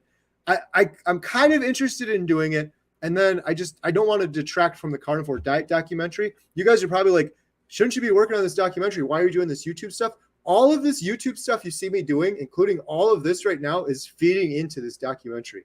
So something like that, I don't know if that would be included in the documentary. One thing I would love to see and facilitate, I've been doing a lot of videos with Dr. Anthony Chafee, challenging Chafee and trying to give him some of the hardest carnivore questions. He's so good at that stuff. I would love to see him debate a vegan activist or someone like that because, I mean, Dr. Chafee is the don't eat plants, they'll kill you guy. And I'm sure Earthling Ed is just the opposite. Don't eat meat, you're going to ruin the earth guy. So that would be one heck of a debate. Dr. Barry would do that much more justice than I could. That man is amazing with his facts and figures and stats. And Rachel, is Dr. Barry here? Dr. Barry was here. You're 2.5 hours late. It started at 2 o'clock. I'm really sorry he's not here anymore. It's just me for now, but you can go back and watch the beginning. But yeah, we were here. We were going to do 1 hour from 2 o'clock on. So that was 2.5 hours ago we got started. Sorry you missed it. Aaron asks, how important is kicking coffee for carnivore? I would say just do it. I got to stop. I've never had coffee, so I don't know. But I guess it depends on your goals. Some people are fine with coffee and they don't have any issues. But for me, it's a whole lifestyle change where you become the captain. You're in complete control. If I'm in complete control, why do I still have to have this cup of coffee saying, drink me, drink me? You don't need the coffee to survive. It does nothing for you. It's going to suck a little bit to get over the caffeine withdrawal for a few days. But after that, you'll feel fine.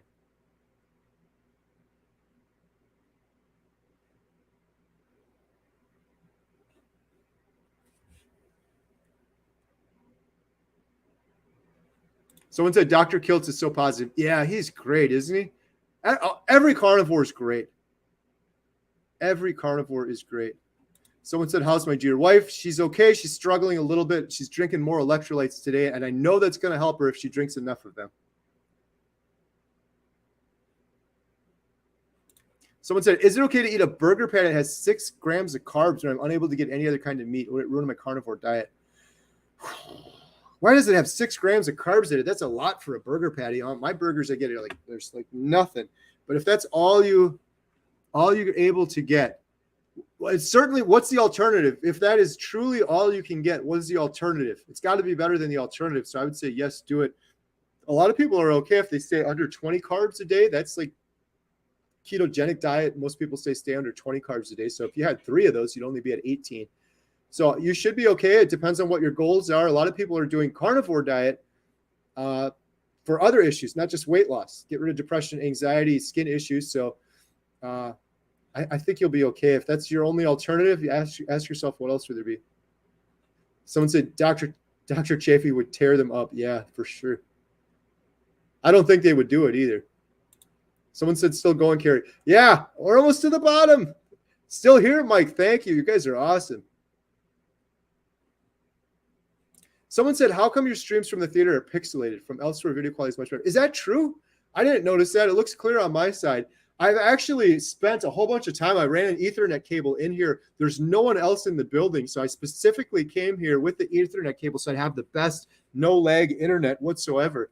Can anyone else comment? Because that could be on your side. I'm hoping it's not. Someone said we need another moderator. Yeah, so my wife Jen was moderating earlier, but I don't know if she stuck around this whole time. She had some errands to run with the girls. I'll have to be better at that in the next time. I was expecting a big turnout, but nothing like this. This is crazy. Mike, yeah, Jen she's still feeling kind of crummy. I really think she just needs to get more electrolytes. She hasn't been taking them. Emma's yelling at her like, come on, Mom, just have these electrolytes. I get it. She's nauseous, but all of the symptoms that she's been having that people are talking about is from lack of electrolytes. Her heart was racing a little bit and she was having issues like that. And she just wasn't taking any electrolytes. She flushed through so much water. So I'm hoping she'll be better. Someone said it's not pixelated. I wonder the last person that said that. Maybe it was your side. Oh, look at this. Everyone, look at this. Bill, how are you? Hey, Carrie, it's Bill. Bill, I hope you don't mind. You gave me your permission the other day to show your picture. I had to tell Dr. Barry about you. This is my friend Bill. Bill is from Alaska. Great stream, and hopefully I'll be sending you my video tomorrow for you to take a look and add it, your tips and tricks. Yes, Bill, I am looking forward to it, my friend. So Bill is doing his own YouTube channel. I'm so excited for you, Bill. This is going to be great. Everyone's so excited for you. This whole community, Bill, is behind you. And I can't wait. Yeah, so send me your video. I'd be happy to take a look, give you some tips and pointers, some tricks. Whatever you do is going to be awesome. People just want to hear your story. We're not going to need to do any crazy editing or anything like that. We just want to hear your story. And then, Bill, if you're willing to do it, your updates going forward. People love to do that. It keeps you accountable. And I'm just so excited for you. And I'm glad that we've become friends kind of along this process. You have such a big heart. And I'm here for you for this whole journey. And like I said, I wanted to say this one more time, Bill. Hopefully you're still here. Dr. Anthony Chafee. I wish I would have asked Dr. Barry today, but I was running out of time. But Dr. Anthony Chafee graciously, generously said, anything you need. If you have some questions privately, you can talk to him because this is a big undertaking. You haven't left your house in 4 years. So if you want to talk to Dr. Chafee, just you say the word. He's there for you. And my friend Sean from Intentional Carnivore, he wanted to chat with you too and had some ideas as well. So, but I was telling everyone, be respectful of Bill. This is a lot. So you guys are all amazing. But if we just opened up the floodgates on the initial thing, I think Bill right now would have semi-loads full of meat at his property, which would be amazing. But then it would have a downside that where are you going to put all this stuff in a freezer and manage it all? So we're trying to organize things. So everyone's being patient is awesome, but that's exciting, Bill. I'm so happy. I look forward to seeing your video tomorrow and happy to talk to you anytime. So cool that you're on this chat. I'm really happy I got to give you a little shout out on the chat with Dr. Barry. So you're on Dr. Barry's radar now too, my friend, which is awesome. Bill Knott, everyone sees right here. He's saying hello. So if you have any,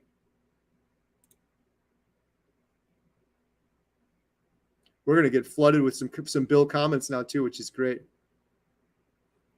Yeah, Bill said, I'm a little overwhelmed, but in a good way. I appreciate everyone's support and well wishes so much. God bless you all. Yeah. Yeah, it's a lot to take in, Bill. This is a huge life change, but the whole community is behind you, which is awesome. And look at this. I got to the bottom. And what better surprise at the bottom to see Bill down there in the comments. This was great.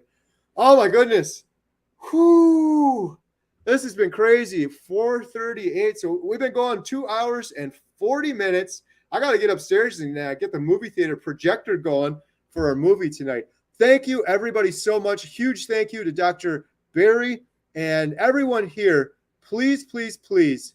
Addicted Paul, another one for Bill. Let's go, Bill. Thank you, Addicted Paul. You've been so generous. I really appreciate that. That's the goal, man. Bill, you're out there. How many other people are like Bill out there that are hopeless and need help and that we could just share this example of the carnivore diet? That's the ultimate goal. So everyone, stay tuned for Bill's channel coming soon. I'm going to promote the heck out of it and share it. And then you can subscribe to him and follow him on his channel. And everyone go check out Dr. Barry too if you haven't already. There's a lot of new people here. My biggest advice, if you're new, we had a lot of questions from new people here. If you're new, don't start carnivore diet until you're 100% confident that it's the right decision, and know your why. Why are you starting carnivore diet? And if you have any questions whatsoever, which you should, do the research. There's so much free information out there. Check out Dr. Chafee's channel. Check out Dr. Barry's channel. You have specific questions, I guarantee you there's videos on those topics. Make you feel comfortable with your decision before you decide to start doing it. So thank you, everybody, so much. I really appreciate it. And everyone have a good day. And Bill, we'll talk to you soon. I look forward to it. Addicted Paul, you're too much. Thank you so much for the super chats. We are so much closer. I don't even know how much money came through here. I can't even add it up right now, but it's all going towards the Carnivore Diet documentary. I'll do an update on the community tab. I'm going to show you guys all the lights. I'm going to see what came in. I'm going to get all of the lights, and we are one giant leap closer to the Carnivore Diet documentary. So thank you, everybody, so much. And yeah, if you just jumped on and you missed Dr. Barry, sorry. Check out the beginning. He was on for over an hour, answered some great questions, and we had a great conversation. Thank you, and goodbye. Good night. I guess it's 4:40. We'll say goodbye. Thank you.